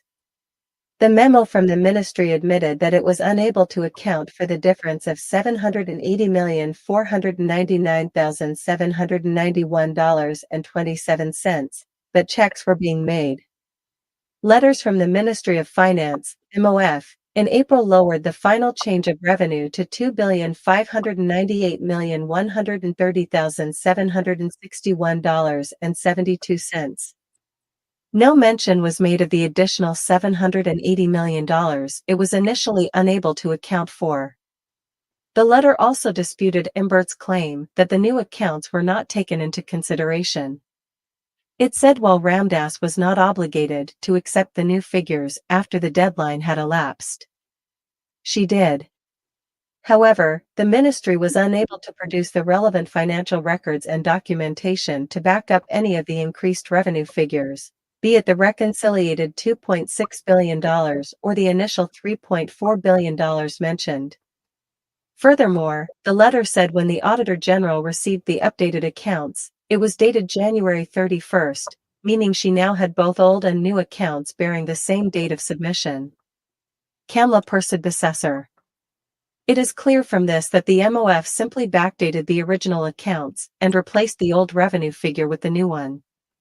It did so without showing any amendment to the national accounts. This would give the impression that the original accounts which were submitted within the statutory deadline had all along carried the higher revenue figure where this is not factually correct. The letter said Ramdas properly viewed the move as an unethical attempt to backdate the original national accounts which were submitted to her to cover what was a financial mistake of unprecedented magnitude with grave financial, economic, and political implications. With the constitutional deadline for her report to be submitted approaching, Ramdas said she completed her audit, including the increased revenue figure that could not be verified, and submitted it with a disclaimer. In the disclaimer, she outlined the events and said an opinion could not be formed on the state of the national accounts owing to the factors mentioned. Our client will not be prepared to give the government a clean bill of health on this issue until and unless she is satisfied that the alleged increased revenue is true and correct and can be properly proven and substantiated by the relevant financial records. The letter also took umbrage at the government's attempt to extend the deadlines, given that the audited accounts report was completed and submitted on time. It said it would be improper for Ramdas to withdraw the report. The letter added that Ramdas never asked for any extension of time to submit a new report. However, it said Ramdas was willing to prepare a special report on the national accounts if the supporting documents for the variance were produced. It also added if the government officials did not set the record straight, Ramdas would be forced to take legal action to protect her professional reputation. Ramdas has a Master of Business Administration (MBA) from Heriot-Watt University, United Kingdom, and spent the last 30 years working at the Auditor General's office.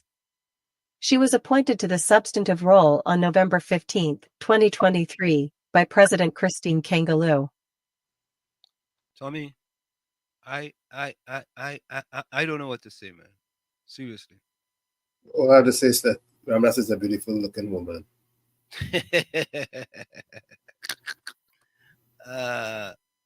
Tommy, I am happy that just imagine if, well, she was appointed by Christine Kangaloo.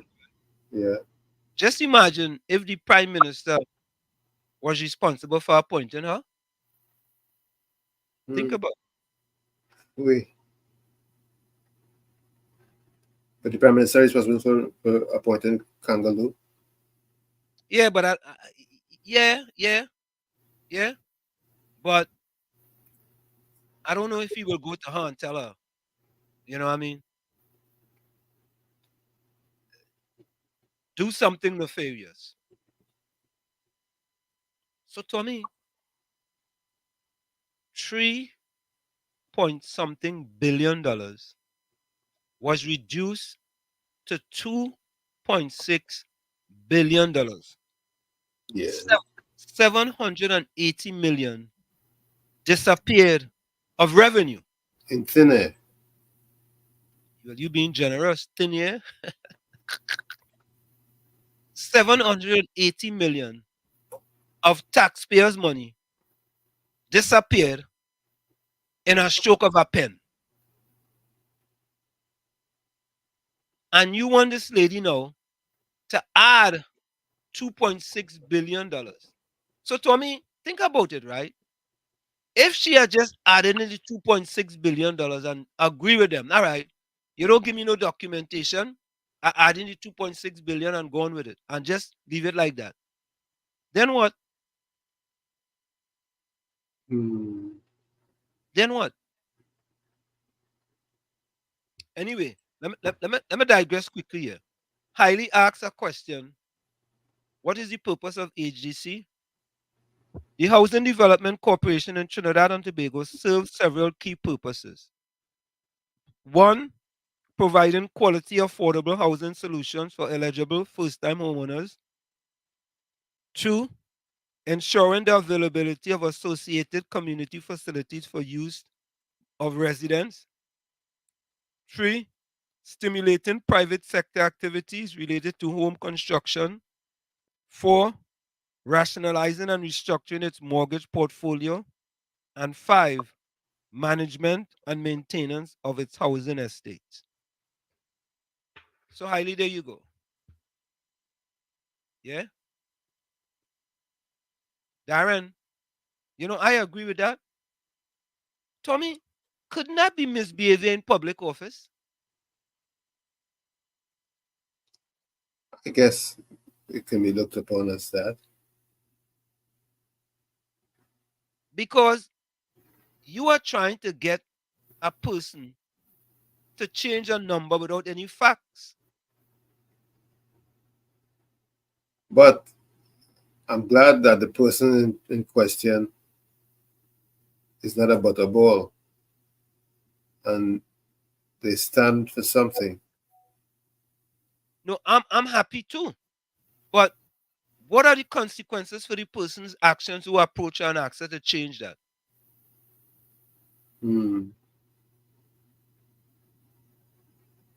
What are the consequences? None? I think you've answered the question. I guess that's part of the course in Trinidad, right? Normal. You said norm. You still get normal. Yes, sir. Yeah. Nadia, good night. Nadia, good night, Nadia. You know I miss you when you're not here. I'm glad to see you coming home in the village. Yeah, good night to you, Nadia, as well. Walton says the boys get caught with their hands in the money barrel and you want the auditor to lie for them, but she knows she work. I glad she took her stand, man. Of course. I am happy that she took her stand because if she didn't take that stand, we would have believed that we had $3 billion in revenue that they cannot account for. That This they is just not. Go ahead. that they just tell us. Tell us. Yeah. So Tommy, imagine this.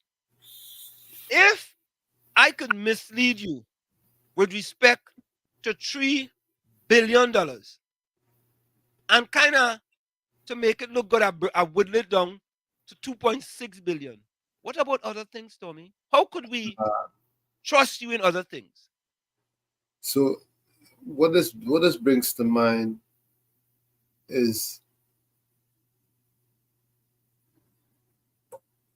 are you really a mook? You're also a crook, or are you just, or are you both? I tell you that's a good question. Are they mooks and crooks? Eh? Yeah, yeah, That's a great question. yeah. Yeah, that's an excellent question, there, Tommy. That's being mookish and crookish. All in one. All in one. Or maybe they think we're mooks and they're the crooks.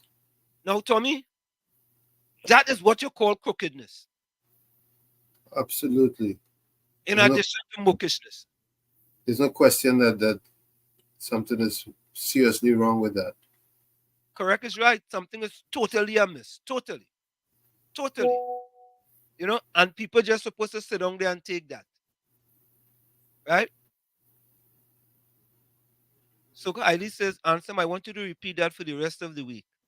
And at the end of the week, Sunday, explain to we what purpose of the explanation benefit taxpayers. What are you talking about, Eileen? Do I just tell you, you ask me a question, what is the purpose of the HGC? And I explain to you what is the purpose. Now, what do you mean how does that benefit taxpayers? It benefits taxpayers because some of them get mortgage at reduced interest rate, some of them get housing, some of them get apartments. So it does benefit them. And then the government allow them to go 8 to 10 years without paying any rent. And then after 8 to 10 years, or in some instances 4 years, we just sit you with a lump sum for you to pay. The program is set up to present an affordable housing solution. Correct. Yeah. Whether it works or it doesn't work, that's another story. Right. Absolutely. I'm still trying to call House of the Press. Yeah. Carice, welcome. Darren says not only that, but the government breached the constitution. These people are lawless. I mean, that's somewhat lawlessness, But how could you just, Tommy, how could you just decide that we make a mistake? All right, you make a mistake. Well, here is the document for the mistake that I made. Here is the 2.6 million or the 3.7 million, the 2.6 billion or the 3.7 billion, 3.3 billion. Here are the documents to go with it. And talk done, right? That's as easy as it is. It is. Misbehavior in public office, Walton Walker. I want to believe that is misbehavior in public office. Absolutely. I want to absolutely believe that the Integrity Commission should have an investigation into this. I want to do that. I want to believe that, Tommy. Because this is about integrity. Miss Ramdas have integrity. Right? Yeah, she's a professional. The woman is a professional. Correct. How about the people who tried to get her to do this illegal activity, and then bullying her in order for her to do it? That's the worst part of it. You trying to bully her for her to do it. Eileen wants to know who gets mortgage at a reduced rate. A person with no job. I don't know now, Eileen. You gotta ask the HGC. As TTMA. Yeah. So why they evicting people from these so-called beneficial reduced rates?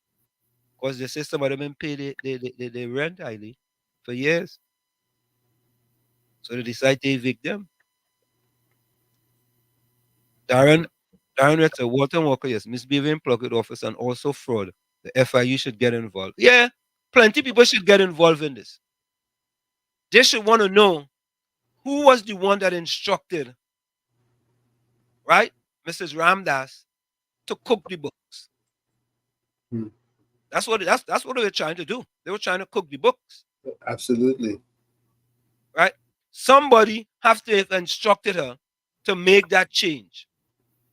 And if she had made that change, Tommy, none of us would have known anything. We would have just take whatever was put in front of us.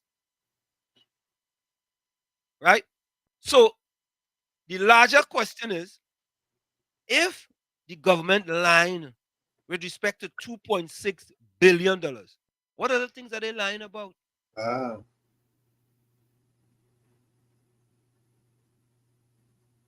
What are the other things they are lying about?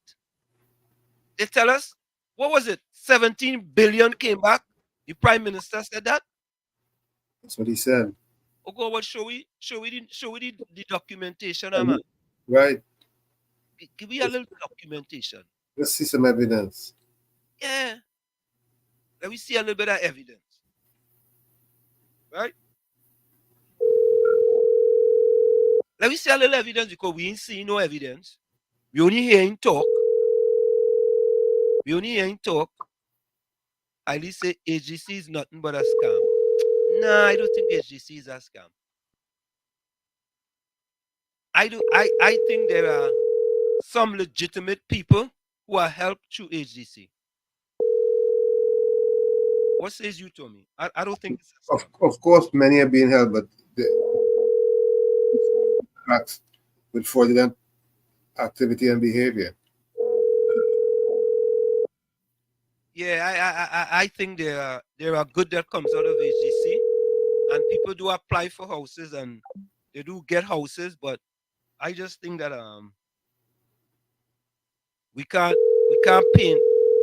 I am in totally disagreement with them evicting people after 4 or 5 years of not paying rent. I just have a few more minutes, so that's when I want to take as much pause as I can. Thank you, Jeremy. Aisha Wells. Caller, you there? Aisha Wells. Hey, Aisha Wells. Street, so it's called. Street it is called. You are live on WZYE 95.9 FM on New York and New Jersey. How are you doing, Aisha Wells? Yeah, you're being. Evening to your listeners. Good evening and welcome to the Press Network. How are you? You are being syndicated live, Aisha Wells. Wow, this is awesome news. Aisha Wells, but we happen to get a voice note by mistake. I don't know if it's by mistake, but we hear Aisha Wells just talking about the people who got evicted. And it appears that Aisha Wells was somewhat in agreement. So we wanted to hear directly from Aisha Wells.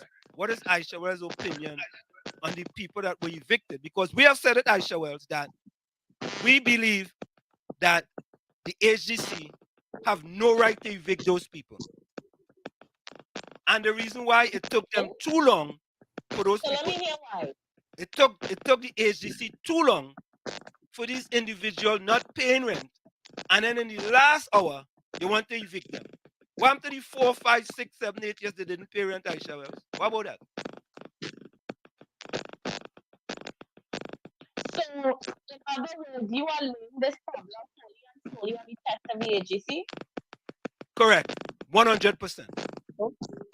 Interesting. Because here's what Aisha Wells, what they could have done is after 3 to 6 months, and they realize the people can't pay, try to work out some type of payment plan for them or understand what are their circumstances.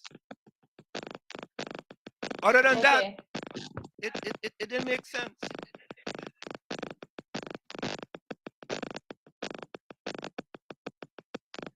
Wall Street, stay connected. Yeah, I'm connected. We getting a lot of feedback. Let me see if it's my audio. Yeah. Everything is smooth on my end. Yeah, but we smooth here. There's an audio track playing in the background. Take off my mic and allow him to speak. So what I'll do is I'll take my mic off and allow you to speak, and I'll come in after. See all right.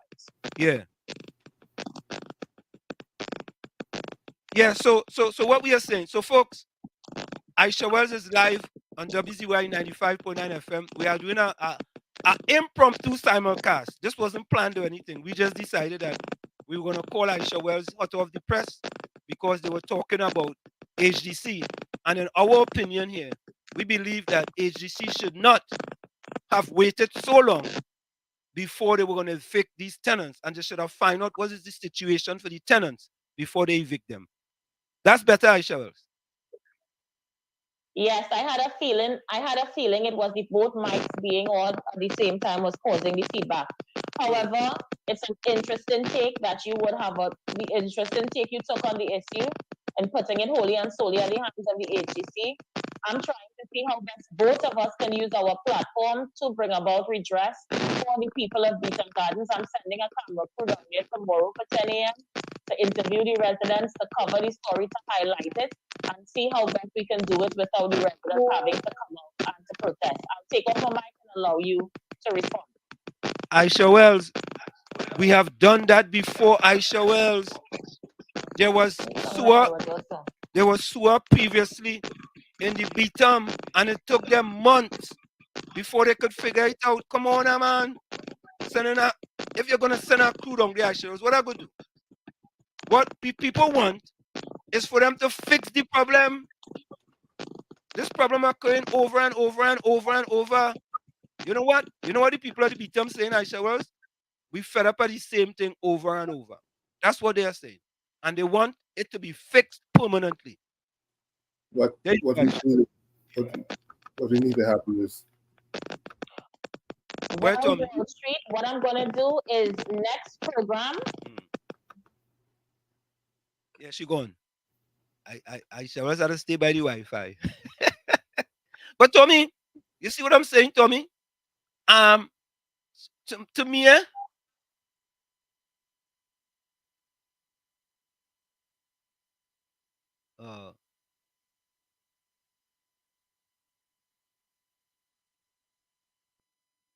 what's that? No. I just see something here. I just see our friend Fox Islam come in here and put something in here. Let me see what it is. All right, let me go through this here real quick. But Tommy, I think anyway, we go discuss that after. Remind me to discuss that. Highly, the only person that could afford HGC is people with a job, of course, or an apartment. Tommy, you can't afford an apartment or a house if you don't have a job. You have to have a means of paying for it. Yeah. So you have to have some sort of income. He said that's the problem. That's the problem there, right? Because they're evicting people, but you're all saying it's not a scam. It's not a scam. How could it be a scam? What kind of scam is that? Answer me on nonsense. Because the first question here is how these people qualify for a house. They had no jobs. No, Highly. Your situation can change overnight, Highly. There we go.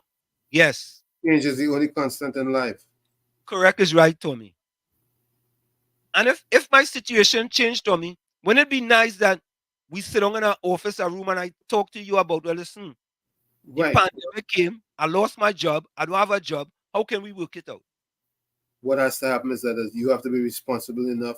As soon as there's a change in your situation, you notify your creditor and you work out an arrangement with them and stick to your guns. Correct, Tommy. I wholeheartedly agree with that. Notify them and stick to the guns. But also, Tommy, if the agency realize 6 months past and they ain't gonna rent, you have to investigate too, Of course. Right? Yeah, you have to investigate too. So my PNM friend Fox Islam says, Cabby breaking news. Fox, you really going on news from Cabby? Cabby said that when we called Kamla Prasad it was artificial intelligence. Them lose all credibility right there. Anyway, Kabi breaking news. Kabi just received confirmation that Sushila advisor Sasha Mohammed has a close relative employed at the Auditor General's office. We understand that this female relative and her controversial sister Sasha are the ones who gaslighted this issue. Sasha is also the one who arranged for the UNC lawyer to represent Mr. Ramdas. Why am I not surprised? Now think about this, right, Tommy? Fox just get this information. He didn't do no kind of confirmation or anything, right? Nothing. And he just posted out there. You understand? Fox. Anyway, let's move on. AGC is making people homeless with taxpayers' money. Okay. So, folks, let's go for the break. It's In the Village with Uncle Tommy, Professor Walsheed, and you on WZYE 95.9 FM. We come to you every Monday, Tuesday, and Thursday from 7 to... Go ahead, Tommy. 7 to 10 p.m. We'll be right back. Stick and stay. Don't go nowhere. You're listening to WZYE 95.9 FM. You are listening to WZYE 95.9 FM, the most influential name in Caribbean radio in the tri-state area. Broadcasting from East Orange, New Jersey, the most influential name in Caribbean radio. WZYE 95.9 FM. You are listening to In the Village with your host, with Professor Wall Street and Uncle Tommy on WZYE 95.9 FM. Yo, what's going on? This is Drizzy Drake. Hi, this is Rihanna. Hey, what's up? This is Ludacris. What's up, y'all? This is Nicki Minaj. You're rocking with the best. It's In the Village with Uncle Tommy and Professor Wall Street.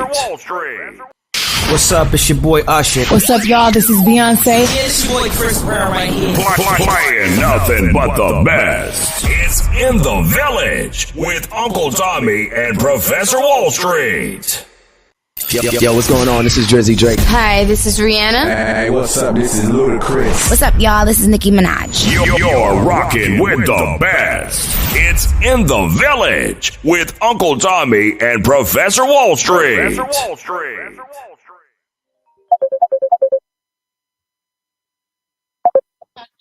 Hello, welcome. Yeah, but what? Let me say good night to you, Wall Street. Who is this? Let me say good night to Uncle Tom. Good night to you, my friend. International. And good night to the listeners, local. And let me send a special good night to the Republican family in America who I support. My government, Republican, next government to be. Which government is that, Kingsley? Which government Huh? is that? Which government is that? In America, which government is that? 47 President Joe Biden. Donald J. Joe Biden. Trump. Right? Then we move on. Okay. And now, yeah, because no one, the survey, America, the ground survey say the only person could beat Donald Trump is Michelle Obama. Nobody in the Democrat could beat Trump. Not Joe Biden can't win. Because if all you want a leader like that, was she? That's what China laughing at earlier. It's the first time in history that China sent 2 balloons in 1 year, 2 spy balloons. First time in history that take place. That never happened under no president in the States of America, because they know their hand was on the nuclear weapon. And they know Trump is a madman. No Russia, no North Korea is going to pay mad to come at Olio inside there once Trump is leader. Believe me or not. But see one by Monday, we falling down on stage. You see President always the world police of the world. You can't look so. You go and shake people hand and nobody until watch it. I now see you. I now hear you there on I shall wear so hot of the press. Yeah, we do a unscripted simulcast. Any words we did an unscripted simulcast.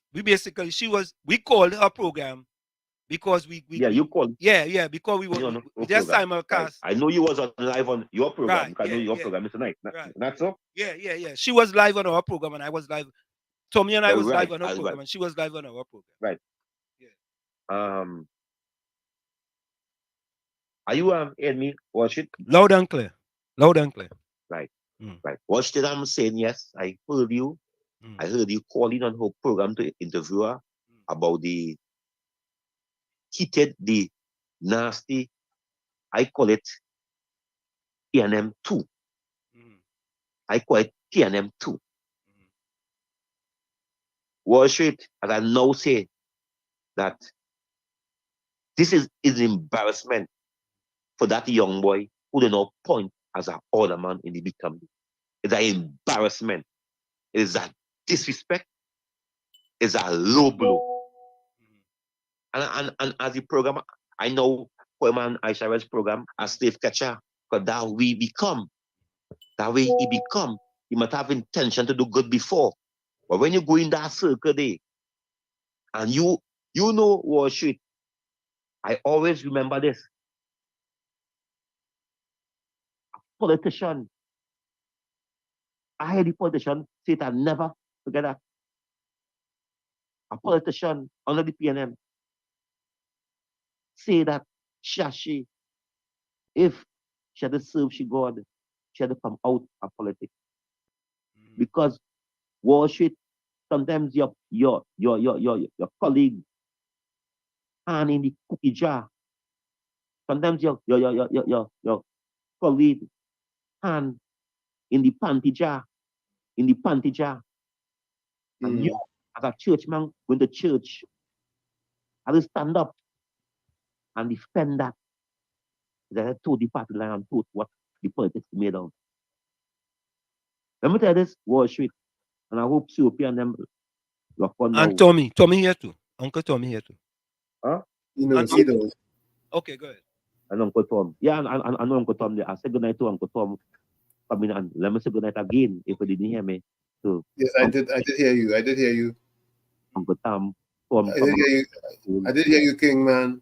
On the airwave of Trinidad and Tobago. So we know Uncle Tom very well. So what should as I say, because I love to say, give me 2 minutes before I go. Because it seems that we're fighting, but we're fighting for nothing. Because they're picking up these little and putting them in position. And when they put them in position, they're forgetting about us. Let me say good night to COP, good night to Anderson, and I hope good night to KC. I hope they lock on, they come over and they lock on. So let me say good night to my 3 soldiers. All of them does participate here, you know, Kingsley. Yeah, I know that. I just know that. All of them. So if I don't listen to the program. Yeah, religiously, you know. Are we Are glad that you finally come back home? We glad you come back home. Watch it. If I don't listen to the program, I do listen to the program. The spirit move me. Yeah. When I hear calling. And it's a matter that we're fighting for people like me and you and we people. So that is fight I fight.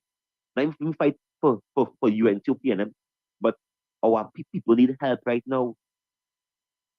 When I watch it, I don't never see the video because me talking about the houses alone where people get put out.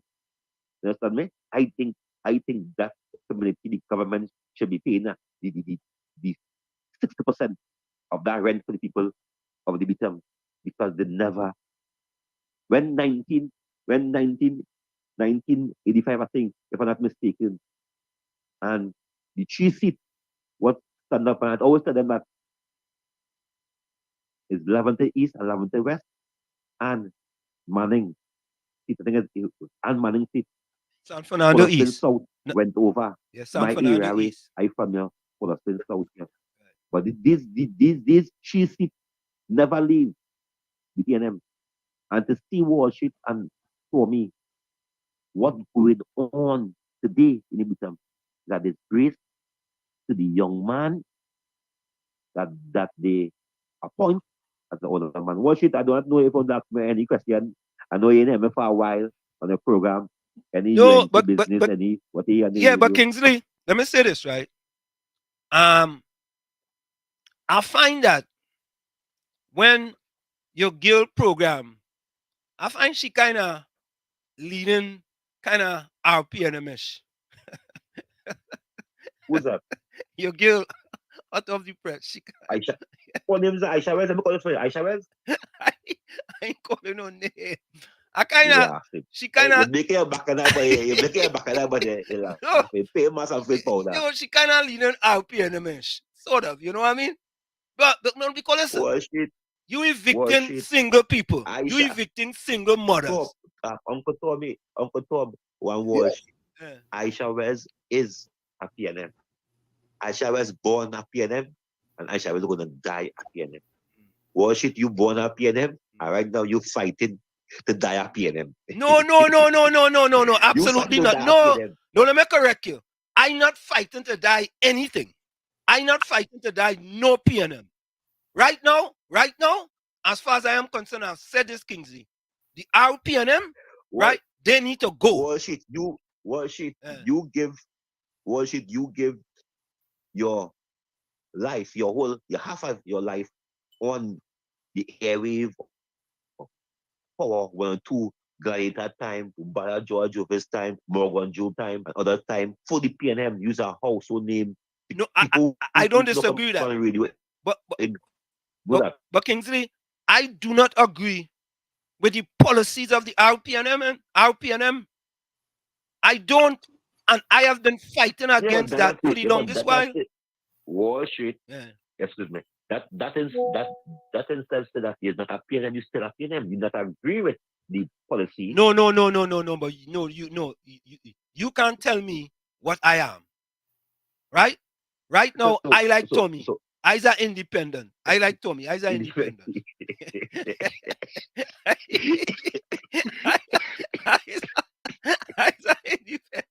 You independent. You're right. You're right. I in the right. It's a launch out no vote campaign now. Like Aisha Wells. I mean, it's a ball cut. But Kingsley, before you go, I'm glad that you reach out and you reach out to us. Yeah, because what it is that we have KFC here, COP here, Anderson here, and them used to ask me where Kingsley. I said, well, I can't tell you where Kingsley is. So I'm glad that my friends asked for me. Imagine my friends asking. Imagine my friends asking for me. Yeah. Yes, them asking me for you and you in Trinidad.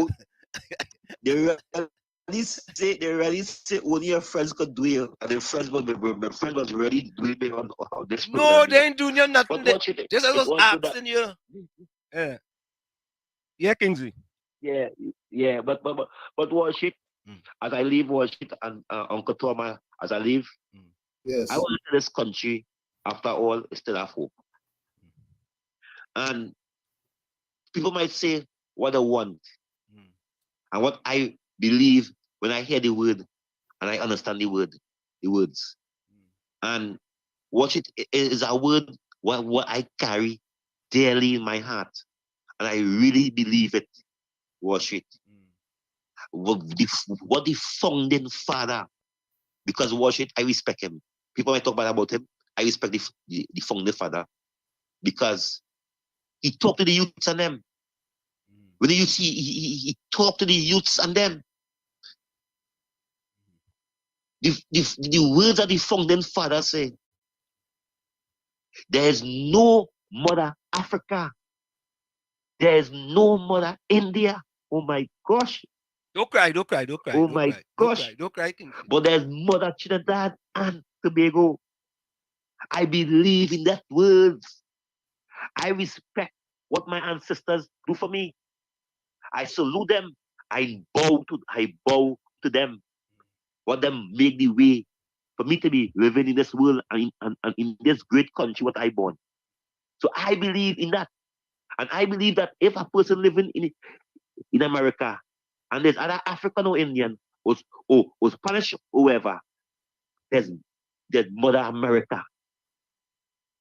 All right, Kingsley, leave it. Because it's here you live. It's here you building. Yeah. Africa is Africa. So when we as a people in this country watch it, understand that there's no mother India, there's no mother Africa. And Africans and leaders will visit me. But there is, I believe, honest words with what that man say. There's much in that and Tobago. Watch it. Yeah, man. I want to thank you very much for giving me this long time to speak man. on your show. No problem. And I know that we respect that show, matter but in for days, you know, I listen. All right. I pass you. Yeah. But then, I mean, the spirit moving when I hear you because I hear the concern, I hear the cry, and I know the fight, and I know what you do for your party, what you do for your party, and what is to see what the party become. I understand, and you might say you independent. I say it's a PNM. Have a good night.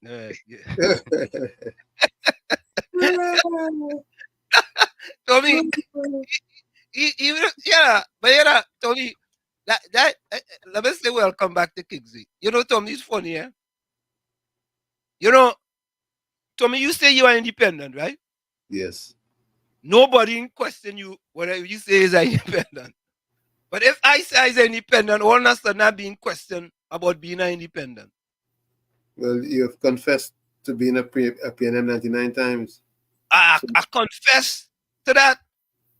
However, this our PNM, as it's currently structured, their policies with people that look like me, I have a serious problem with that. And I could talk about it. And me afraid to talk about that. I seen too much of my people living below the poverty line. I seen too much of my people unemployed. I seen too much of my people scoring below 50% in the SCA. I seen giving out scholarship and my people getting the least amount of scholarships. I seen people being killed and they look like me. And then you gonna wanna come and give me African emancipation there? Eh? How does that benefit black people economically in Trinidad and Tobago? You're going to the Ashanti Kingdom to meet with the king. How does that benefit black people in Trinidad and Tobago? How does they improve the life of them 26% of black people living below the poverty line? Why to the 100 million they say it was going to put up in Laventille and environs? Where that gone? Where that gone? Nah. And I go support that because you're a black prime minister. I supposed to support you because you're a black prime minister. You're an ex-black man. I supposed to support you. Nah. No. I want some other party to come into power, and I see that 26% of black people living below the poverty line reduced. I would love to see that. The unemployment for black people, that reduced. I love to see that. Most of the black kids going below 50% in the SCA, I would love to see that. Because too much of people that look like me is at the bottom of the socio-economic ladder in almost every statistics in Trinidad and Tobago. Yeah? Well, Kingsley make my rant and rave there. Hailey says, Kingsley, don't forget illegal immigrants, invasion of Black America community too. You know, Kingsley don't understand. Kingsley don't understand, Tommy, what people that look like him and I and others, minorities in this country, face under Donald Trump. He's absolutely clueless. He don't know. He just don't know. And if I tell him, he still don't want to know that he don't know. Even though he know that he don't know, and I tell him that he don't know, he don't want to know that he don't know. Oh God. Margaret said no wonder the UNC is associated with the Republican Party. Kingsley is delusional like Trump. You know, I don't understand. I don't understand how Kingsley could support Trump in truth and no, Tommy. What is Kingsley? What's Kingsley seeing Trump? I don't know. He's being fooled. Did we miss something, Tommy? That Kingsley's onto something that we missed? It looks that way. All right. Hailey said, ask Kingsley for me. Do Trinbagonians vote leadership or corruption? And then play the video I sent you with the guy talking about Nigeria and Dubai.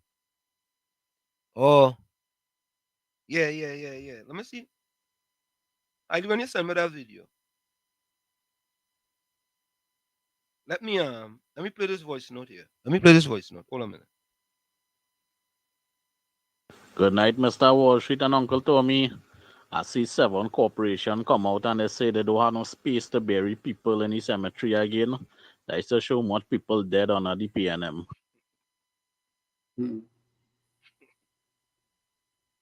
Good night, Mr. Wall Street and Uncle Tommy again. Mr. Wall Street, I want to draw something to your attention and I want to show you how nasty the PNM is. In Borneo Gardens, they built some HEC houses. A lot of the HEC houses is unoccupied right now, bush and then growing. Next to them HEC houses, they have a HEC condominium, a gated condominium to where with palm trees when you're driving in, and it's only big shots living inside it. None of them poor PNM and them inside it. I had to go and find out where that is. Hey, Tommy? Gated community. I know. Where that is? You know where that is? You know where that is? Where that is? It's in Aruca. Off the highway? No, it's off the Eastern Main Road. Yeah, off the I mean off the Eastern Main Road. Yeah. That's what I meant to say. Yeah, correct is right. Margaret says health-wise, Biden's stronger than Kamala right now. Kingsley, what you smoking? Jump. Don't want no black people as his running mate. Kingsley, boy? Kingsley, I don't know, boy. Yeah, I'd have asked it too, you know, boy. I don't know, Margaret. I think the kid Kingsley something to drink and he smoke it. I don't know. Lana, welcome, Lana. Blessings to you. Blessings, Anselm and Tommy. Lana say, Anselm, these politicians don't think economics. Correct is right. Yeah, they can because $2.6 billion, $2 to $3 billion just appeared out of thin air with the stroke of a pen. William McLeod, welcome. I will pay them, friend. Anselm, once is a free holiday, it's just another day of living and working. Okay.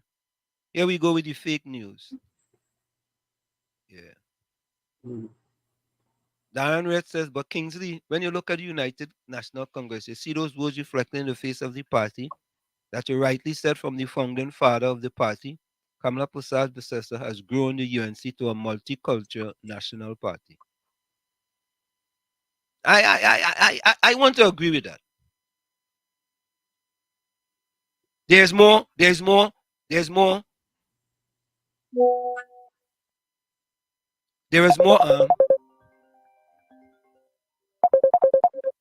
KFC waiters. Welcome. Good night, Mr. Washi. Good night, Uncle Tommy. Yeah. Let's see. I see earlier I heard a live service program, but Yeah, we do a little simulcast there.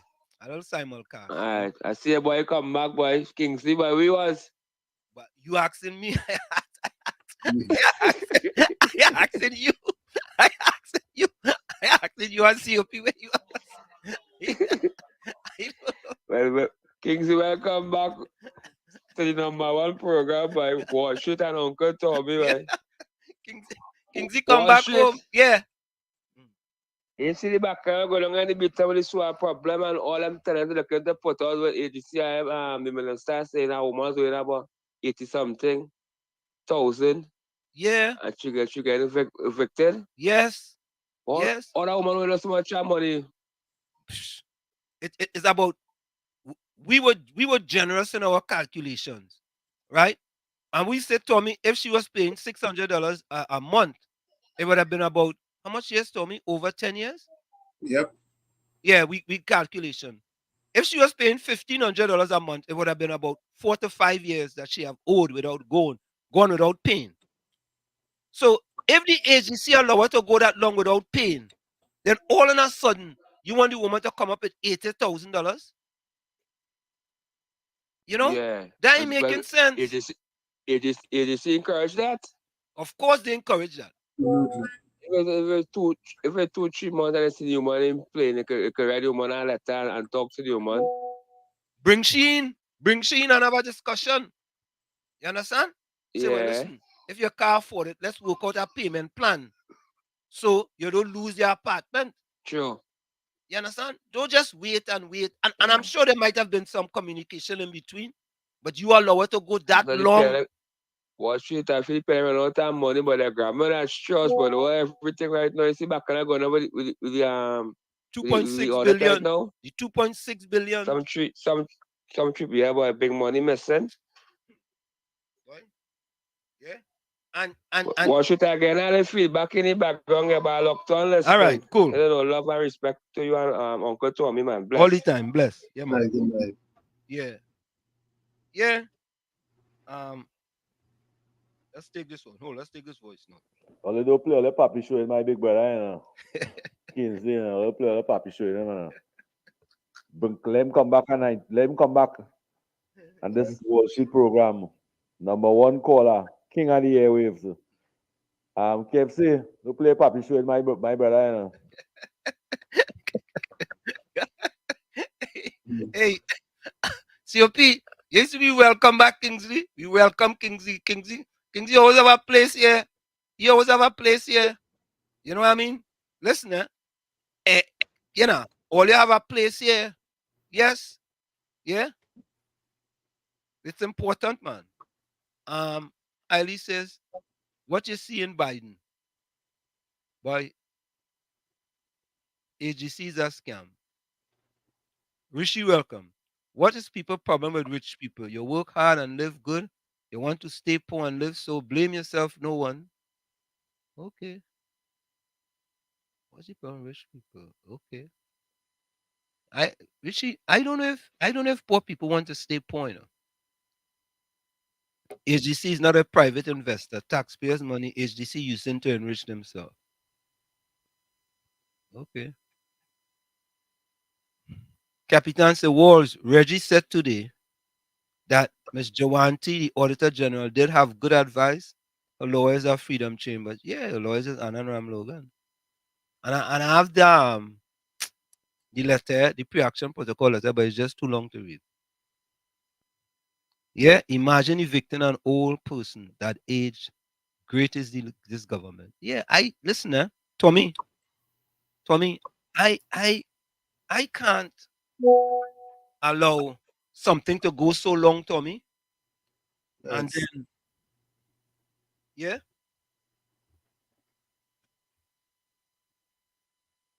Yeah, look. Caribbean soldiers send me something here. Woodstock Villas, Born Air South. And place look nice too, bad boy. Tommy boy, that real nice place in TNT, you know? Of course. Born Air South, boy.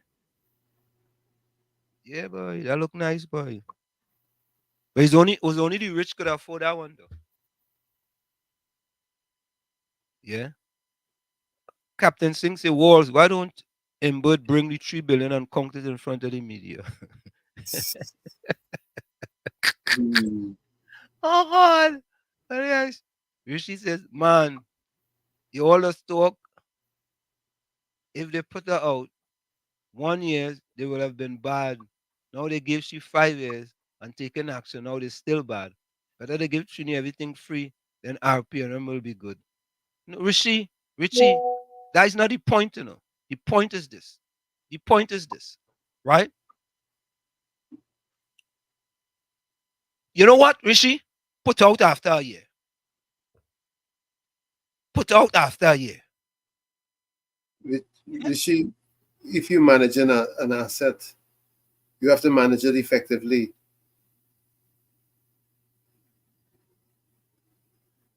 And Tommy, that's correct. You are in charge of an asset. You wait until that asset devalue for a year before you get rid of it or before you take action. Come on, Rishi. Come on. Come on. Come on. You wait until 4 years? You wait until 8 years? Eh? You ain't collect a penny in 8 years. And all of a sudden, you wake up next morning and say, you know what? I'm gonna put you out. And that's acceptable, Rishi, boy? Nah, man. Nah. AGC is a lottery housing scam. Oh God, look, Lana saying it's a scam too, yes? Yeah. Lana, why you say that? Oh God. Joel Sprang Winter says, it's 3.8 billion missing and accounted for in the Auditor General report. Or according to Minister, it's an understatement. We fall for anything when one government in power. If this was the UNC in power, tongue would have burned down and RPNM activists will be marching every day. Political hypocrisy. Yeah? Lana want to know if HGC is a bingo.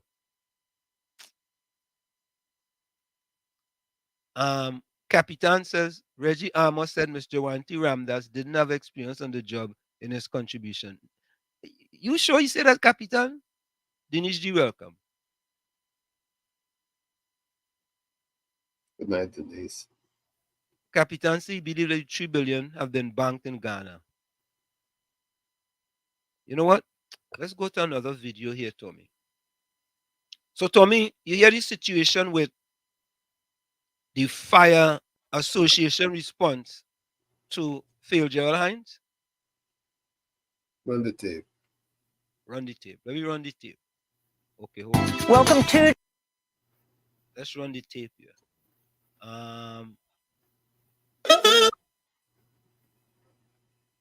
Let's get this tape here. Folks, this has to do with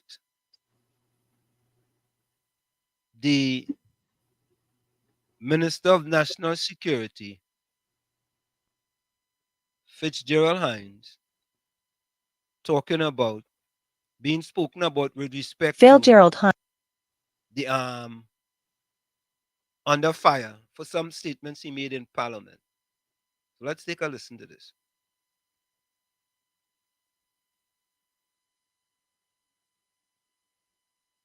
All right.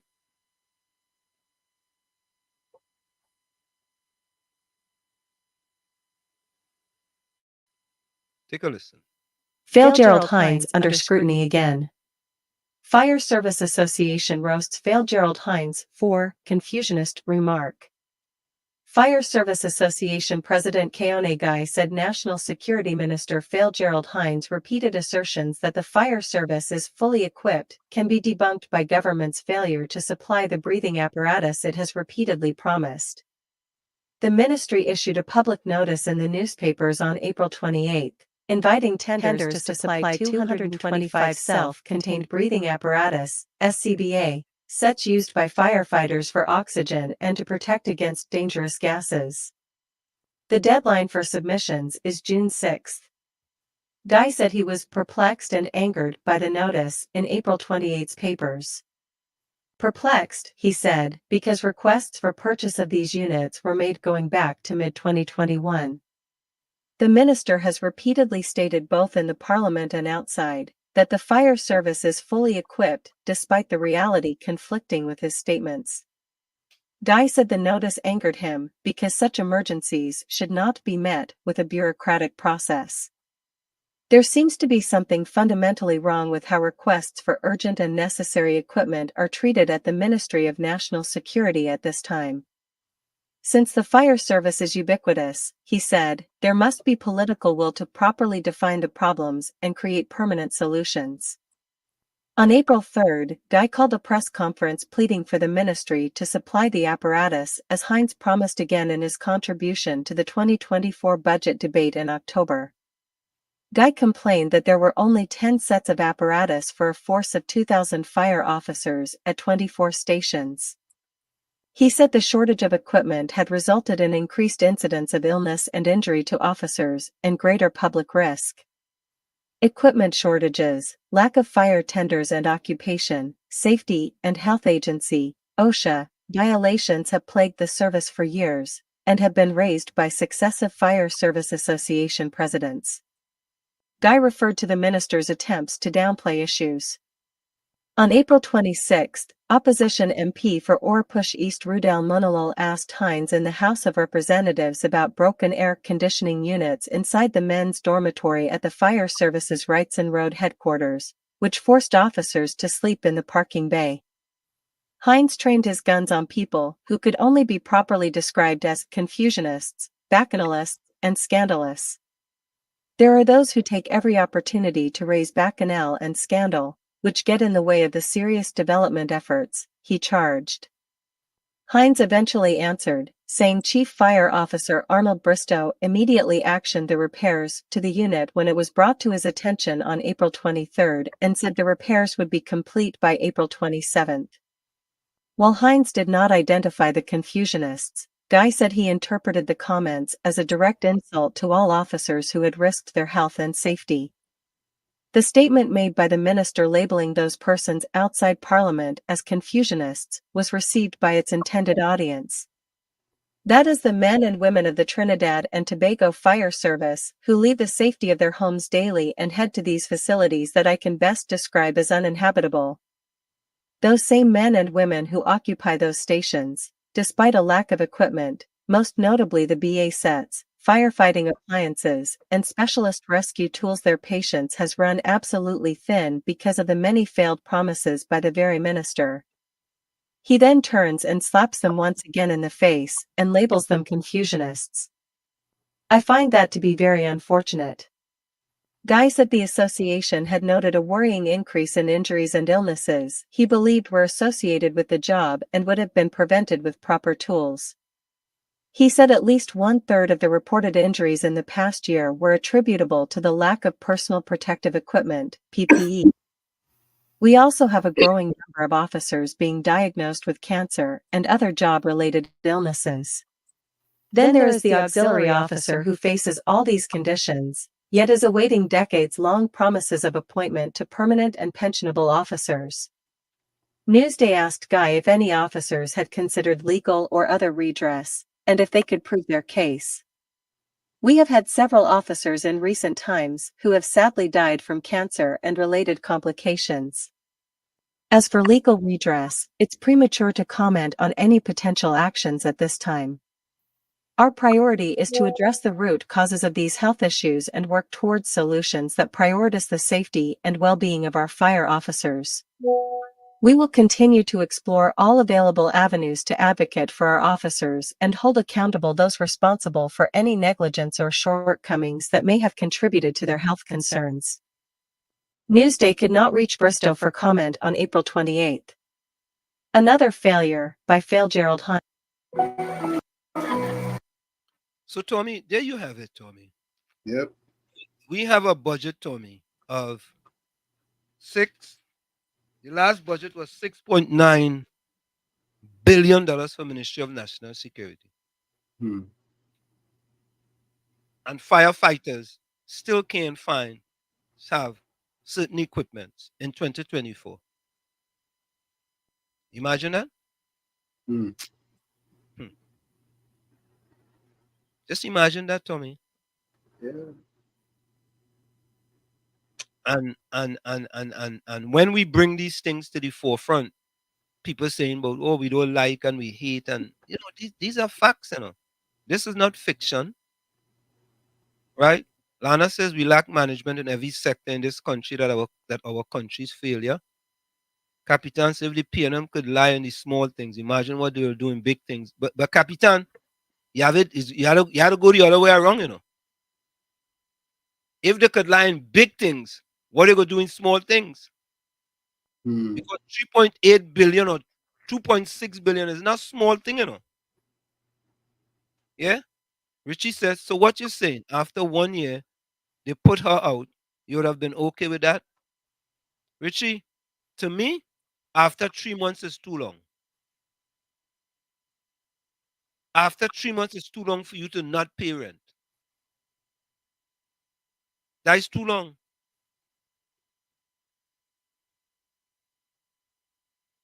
Lana says, answer while politicians making rab at each other, our citizens suffering and country falling. Correct is right. True. Yep. Kylie says, Rishi cannot see beyond his ignorance. The home should be free. If taxpayers' money build those homes, Rishi, do you not think about that part? Nah, Kylie, the home shouldn't be free. Tommy, you agree the home should be free? No, you wouldn't be able to appreciate it if it's free. If it's Nah, free. yeah. It can't be free.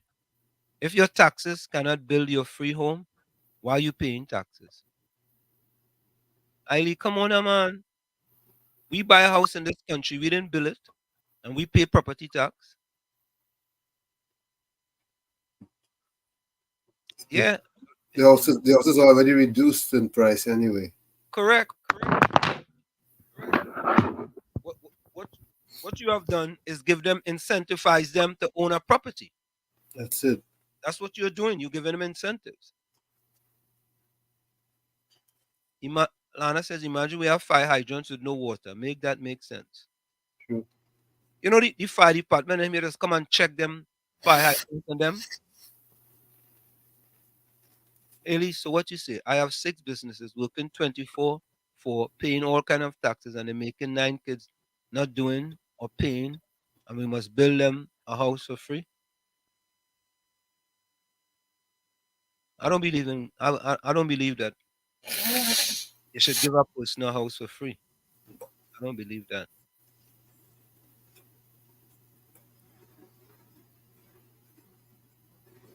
Okay. Something just came on my phone here. A new story just came on my phone. Let me see what it is.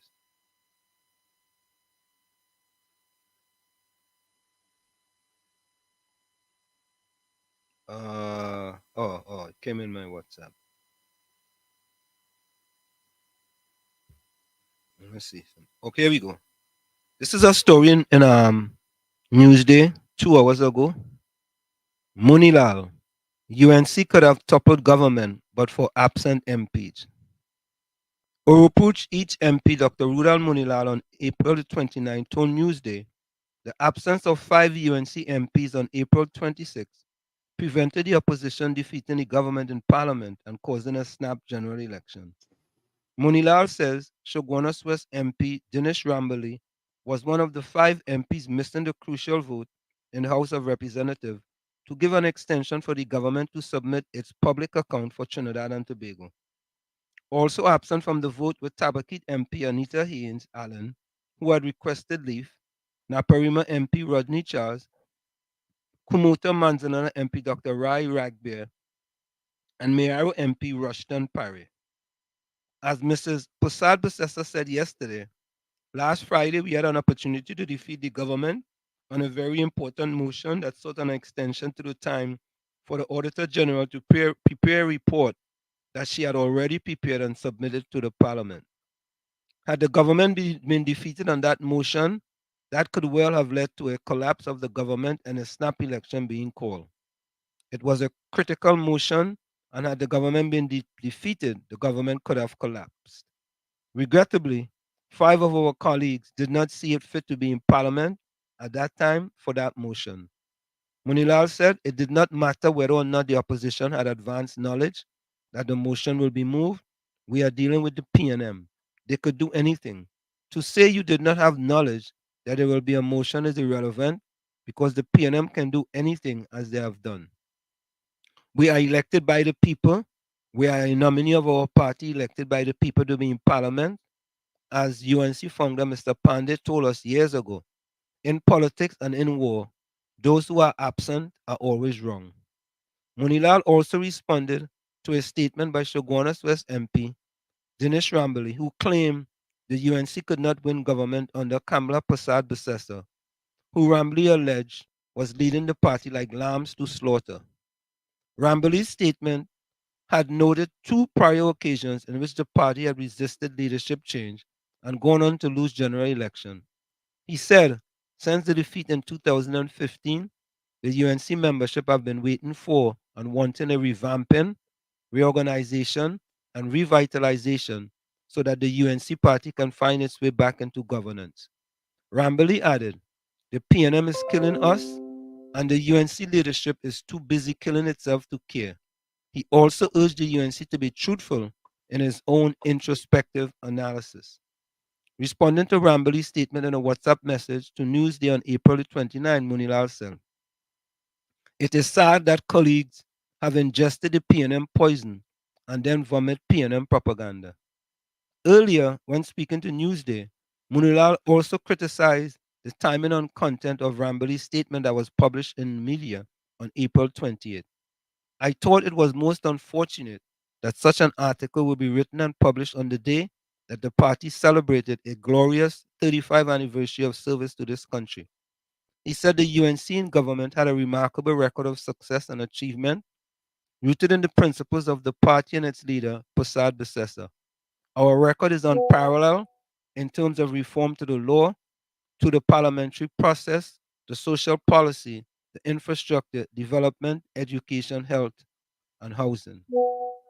And there you have it. That's an article in the Newsday that was made public about 2 hours ago. Munilal, UNC could have toppled government but for absent MPs. So, Well, it didn't happen. I could have this, and I should have that. Then you could have, you should have. oh God, yeah.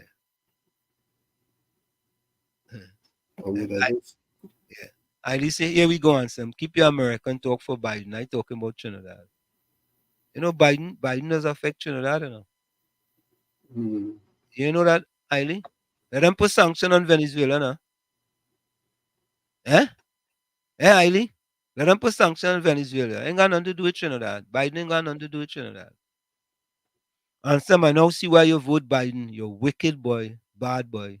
So you rather have homeless people in your country than to use taxpayers' money to build them a free home. Ansem, remember you say that. No, let me ask you a question, Tommy.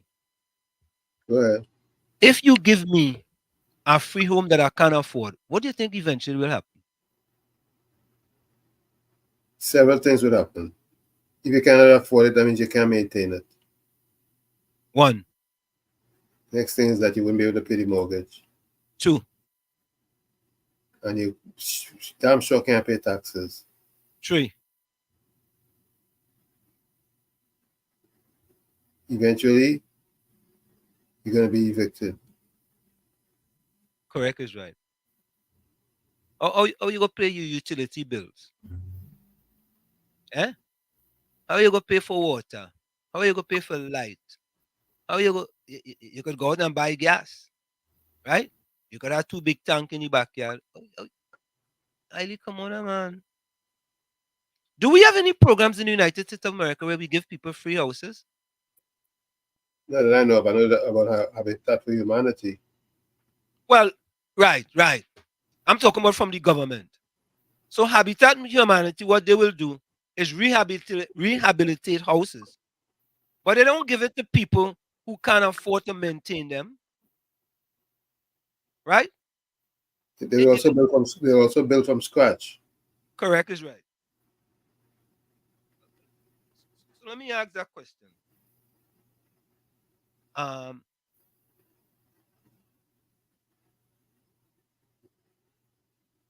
on. Hey, Eugene, welcome.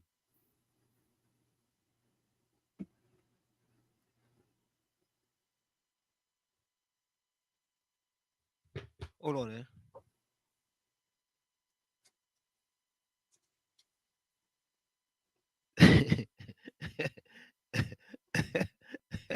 Tommy, at least Tommy, the home free home mortgage you're talking about. And what answer Trinidad is a dump? What different will sanctions do? What do you mean? What difference will sanction do? I just traveled to Nigeria and the other. Same Trinidad don't know what is poor and homeless. I'm not saying they have big paying job, but you can get a small job paying something small. You know, I agree with you that poor in Trinidad might be totally different to poor in another country, acts like a country in Africa. You know what I mean? In Trinidad, well, for example, growing up in Chumaka, Clavente, we were considered to be poor, but we still got 3 square meals a day. It have people that are poor in Africa don't even get 3 square meals a week. Well, they may get 3 square meals a week.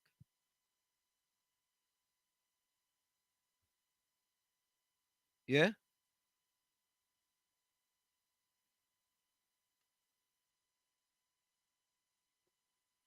I didn't say no.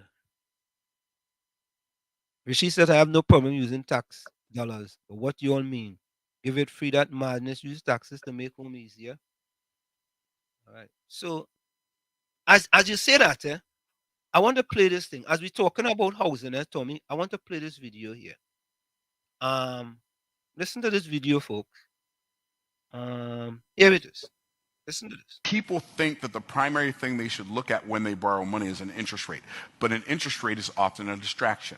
It's not always a distraction, but it's often a distraction. Like, how many of you have ever gotten an invitation in your mortgage to refinance your house, right? And you can get a lower payment, right? And a lower interest rate. Well, why are they giving you, ask yourself the question, why are they giving you a lower payment or a lower interest rate? Here's why. Because they know something you don't know. They understand the game. See, if you don't understand the money game, then you have to work on the board as one of the pieces for the people who understand how to play the game. And the banks understand how to play the game. So they'll send you a letter saying, we're going to give you a lower interest rate and you'll have a lower monthly payment on your mortgage. But the reason they're going to do that is because if you do that, you got, say, 13 years left on your mortgage. Now you have to start a whole new 30-year mortgage, and the first 10 years of your mortgage, most of the money you pay goes to interest. So even though you're paying a lower interest rate when you refinance your house and get a lower payment, even though you're paying a lower interest rate, you're paying more in interest than if you had kept the higher interest rate with the higher payment. They know you don't know that. They don't tell you that part of it. It's in the paperwork, but they don't tell you that part because they know they've already distracted you by making you think the interest rate is the most important thing. Now, what would be better for a person to do than that? Let's say you understand the money game. What would be better would be to get a home equity line of credit for the equity that you have and put that home equity line of credit in the first position if you can. Make your mortgage a home equity line of credit. And then, every time you get paid, deposit your check into your mortgage balance and then use the checkbook that comes with your home equity line of credit to pay your bills. You'll pay off your mortgage probably in 3 to 7 years if you do it that way. Like making the exact same amount of money you make right now, you'll pay off your mortgage in 3 to 7 years, 12 at the outside. You hear that, Tommy? Yep. Yeah, when I heard that, I find that was very interesting. And being that we were talking about homes and mortgage and so on, I think that was good information. Hailey said, Ansem, who is these people in Africa you talking about? Hailey, must tell you this. My sister-in-law husband is from Nigeria. So is my sister's husband. Right. And we have had discussions. And I was telling him, well, boy, we used to get 3 square meals a day and we were poor. He said, you were poor? He said, you weren't poor. You think you were poor. He said sometimes they used to get 1 meal a day. 1 meal a day. Yeah? And they were poor. Think it easy? Capiza say, independent PNM walls. Oh, God. Yeah. Ansem and Rishi. Hold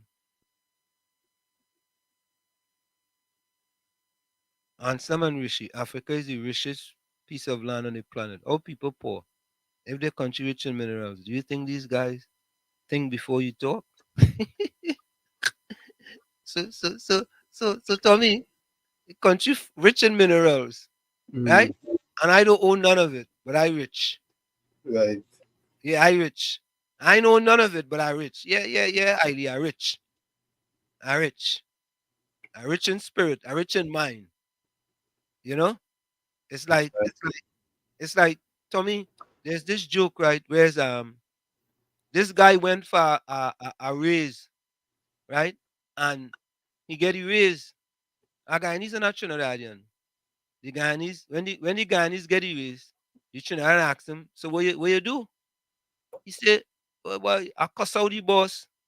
He said, you cuss out the boss? He said, yeah, but I get my raise. So the Trinidadian gone now, and he talk to the boss, and he cuss out the boss too. He get fired. He come back and he ask the Trini, hey, but they fire me. Oh, you cuss out the boss and then still get your job and your garage. He said, I cuss him out in my mind. So, Eiley, you talking about in your mind. Yeah? Eiley said, I know people in Faizabad who eat once a day.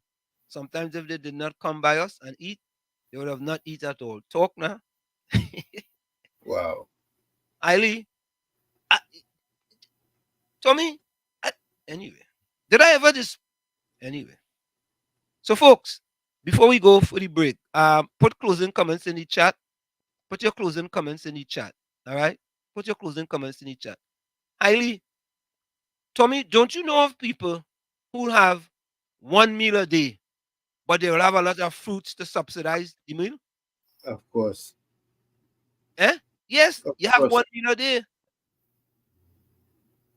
but you have other things to subsidize that 1 meal. That's right. Yeah, I don't think Hailey know about that. Hailey doesn't know about that. He didn't know about that. Hailey, I Yeah. show you. I really have to have eat chicken every day, right? Hailey say comparing people's sufferation as an all-time low. Okay. Hailey, let us go and see everything. I know just talking. You all don't know what is poor living under a bridge or nothing to eat for days or even worse. I mean, kids too. Yeah. What? What? Africa don't have fruit? Where? Highly put on that glass, please. Spend too much time in the desert. You're being generous. Africa don't have fruit? Where are you get that from?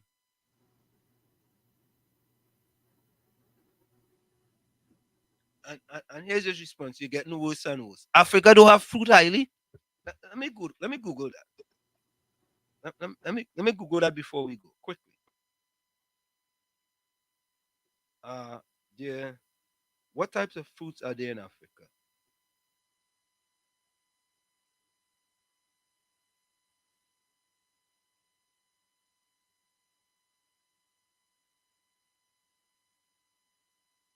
What type of fruits are there in Africa? Africa don't have no fruits, right? Okay, here it is. Africa is home to a diverse range of fruits, many of which are unique to the continent. Here are some of the fruits that you can find in Africa. Bitter cola, found primarily in West and Central Africa, known for its medicinal properties. African star apple, cola nut, African walnut, baobab fruit, tamarind. tamarind. They have tambran. Yeah, Tambran. that's tamarind. Tambran. Marula. Soursop. They have soursop. Horn melon. Even a melon holding each other. It's horn melon. Yeah. Look, watermelon. Plantain. Dates, figs, olive, citrus fruits. Eileen. Where you does? Where you does? All right. Capiza say walls under Trump as an Indian in South Georgia, we get treated well, walls. Oh God. When I walk into any bank, I'm well treated. Trinidad have plenty of people sleeping under a bridge.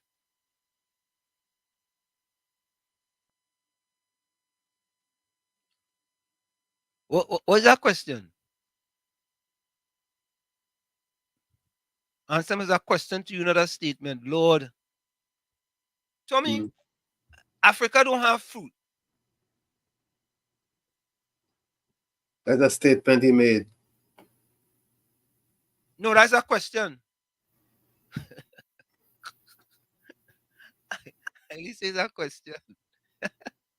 Ali had to stop drinking. What are you drinking?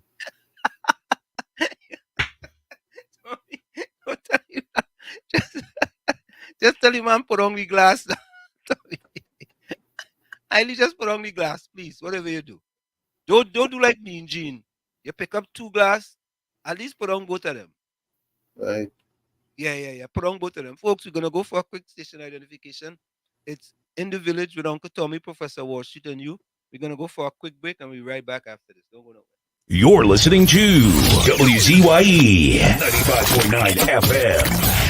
You are listening to WZYE 95.9 FM, the most influential name in Caribbean radio in the tri-state area.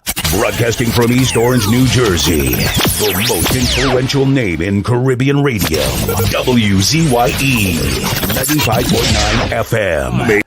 You are listening to In the Village with your hosts, Professor Wall Street and Uncle Tommy on WZYE 95.9 FM. What's up? It's your boy Ashit. What's up, y'all? This is Beyonce. It's your boy Chris Brown right here. Playing nothing but the best. It's In the Village with Uncle Tommy and Professor Wall Street. What's happening? This your boy Lil Jon. Hey, yo, this the Yin Yang Twins. You're listening to the sounds of... And we doing it real big with my dog. In the Village with Uncle Tommy and Professor Wall Street. Yeah! Hey, this is Lady Gaga. Hey, it's Taylor Swift. You're live in the mix with the one and only. Hey, this is Justin Timberlake, and this is In the Village with Uncle Tommy and Professor Wall Street. You're listening to WZYE 95.9 FM. You're listening to WZYE 95.9 FM. Of course, we are back with you. It's In the Village with Uncle Tommy, Professor Wall Street, and you on WZYE 95.9 FM. We come to you every Monday, Tuesday, and Thursday from 7 to 10 p.m. That's Monday, Tuesday, and Thursday from 7 to 10 p.m. Of course.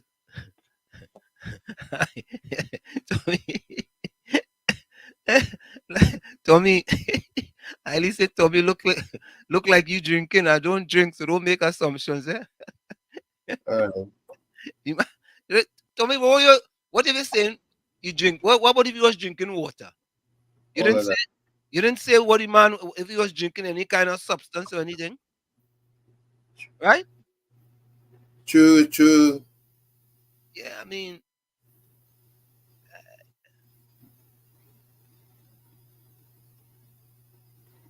I see Rishi says something here. I don't go around and see. Nah, you can't come to Trinidad poor to some places and put in parts of this world. It's true. You can't compare Trinidad poor. Sometimes we think we want to compare it, but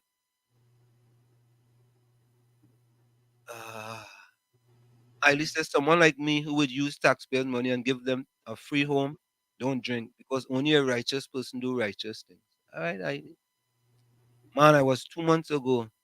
Egypt damn place is the desert. Only sand people, coal, and no water or food for days. You can't compare Trini with them places, man. I think you're not thinking. I could send you a picture of Gaza now. Correct is right, you know. If you think we have it bad in Trinidad as far as poor people is concerned, think again, eh? As Iowa George says, think it over. Right. Yep. So, folks, I'm gonna give my closing comment. Let me see what was this somebody just sent me here. Hold on, eh?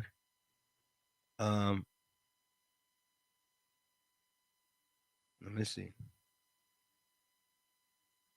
So people just send me all kind of things, you know, to me. So let me see what this one is here. Let me see. Hold on.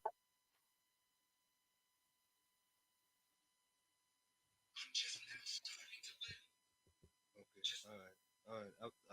I'll see that the next time. So here's my closing quote for the day.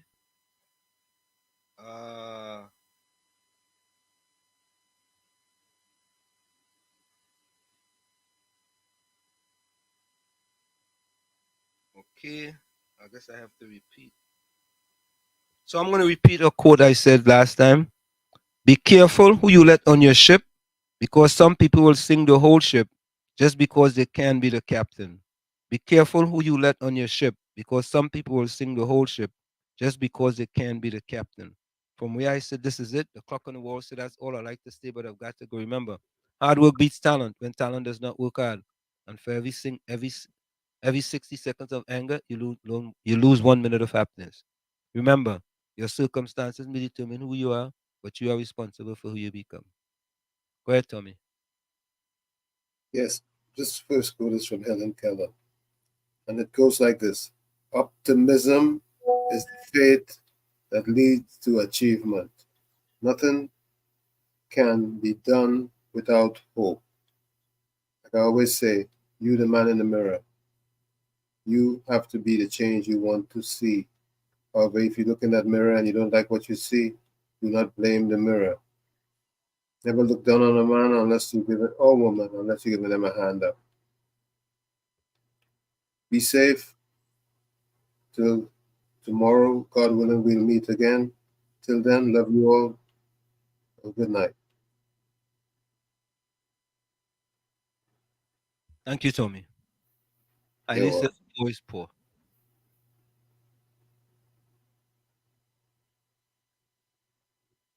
All right, so folks, as your comment comes in, we'll read them accordingly, but we are out of here.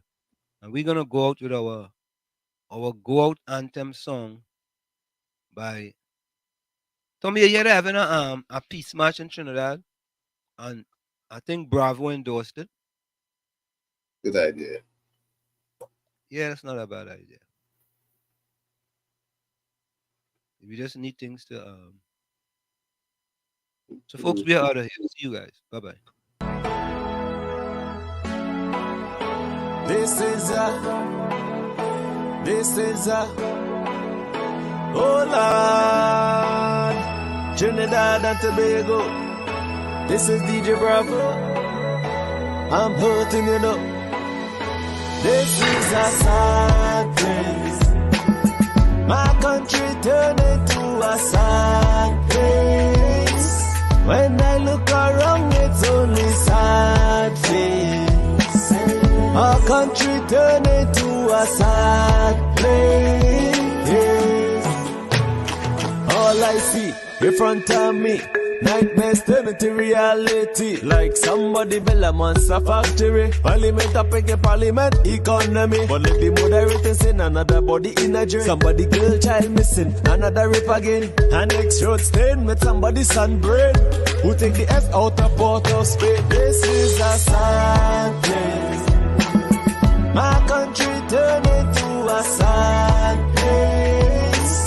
When I look around, it's only sad face.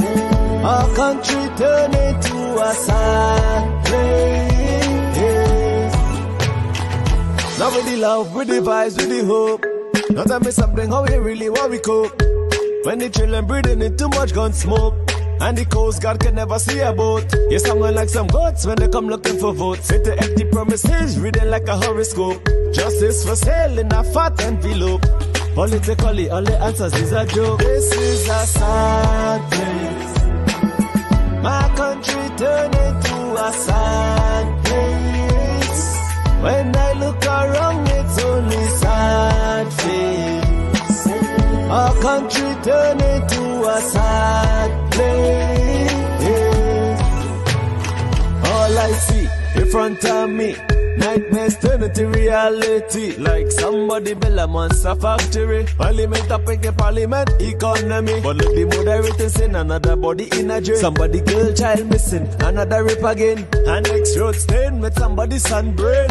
Who take the S out of Port of Spain. This is a sad place. My country turned into a sad place. When I look around, it's only sad face.